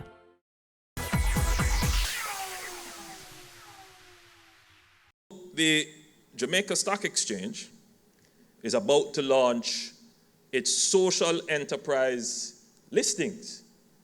So what is this now? The stock market, which is a private enterprise, getting into social enterprise. getting into public goods. There's no reason why markets cannot be used to address social goods, public goods. There's no reason. And they do very well if properly regulated. One of the reasons why shareholders do better than voters in ensuring accountability and ensuring innovation is that shareholders have more information. And what the stock market does is, one, it ensures that the enterprise meets certain standards of accountability, both fiduciary and governance. And it ensures that there is a market for information by law, and it connects interests. So the shareholders' interest is to ensure that they hold directors to account, and directors' interest is to make sure that they meet the shareholder requirement and they maximize whatever it is that is the objective. So with the social, the Jamaica Social Stock Exchange, those entities which will be listed would go through a rigorous process, a vetting process of ensuring that, for example, they have good institutional structures to ensure that the project themselves are feasible and make sense. And that gives a greater level of knowledge, of information, and assurance to persons who would want to invest. Because the error in people's mind is that people are only investing to make profits. There are persons who are investing to maximize other objectives. One objective could be social good. The truth is that we all do that from time to time. We give to a cause, whether it is we give in kind, we give our labor, we give our time, we give what we can. But some people give significant resources to things that they believe are important, that helps to, for example, create a memory for their name, for example. So on the social stock market, I would give, obviously, if I'm convinced that the objective, the social objective, is a good one, that my giving would not be in vain, that there is accountability for the resources that I am giving. And that would take away a lot of the cost of giving. Because then if you're giving large sums of money, you want to know that the objective to which you're giving, that the persons who have received the funds are using it for the cause. Having a stock market in place where the companies are listed, there is a process, a very rigorous process, that gives you a certain level of insurance. So I'm certain that the Agency for Inner City Renewal, EAR, Alpha School of Music, Choose Life International, Def Can Coffee, and Praise Jamaica. These are the 5 companies with which you could describe them as social enterprises that have been vetted by the Jamaica Stock Exchange, approved to be listed, that these companies are good entities for which to put your giving, your philanthropic giving to. And I would encourage, I endorse this, and I encourage all Jamaicans to participate by giving to these companies. So I want to, again, congratulate the Jamaica Stock Exchange for this new innovation. I know it will be successful. I'm endorsing it, and I'm asking Jamaicans to participate.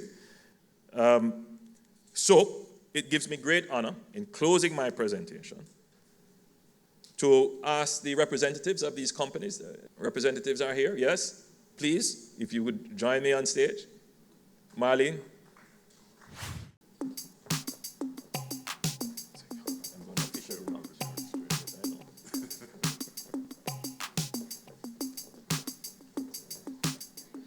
Of course, Professor Neville Ying is the chairman of the the board of the new Social Capital Exchange. And these are representatives of the various companies that have been approved. And so it gives me a great pleasure, and it is a distinct honor to officially launch the Jamaica Social Stock Exchange.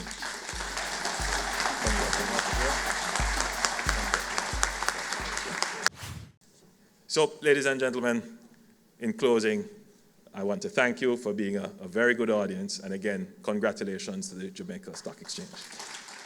We've just wrapped things up here on the first day of the 14th Regional Investment and Capital Markets Conference and the launch of the Jamaica Social Stock Exchange. I've been your host, Javon Keys, and you're tuned into Business Access TV, serious about business.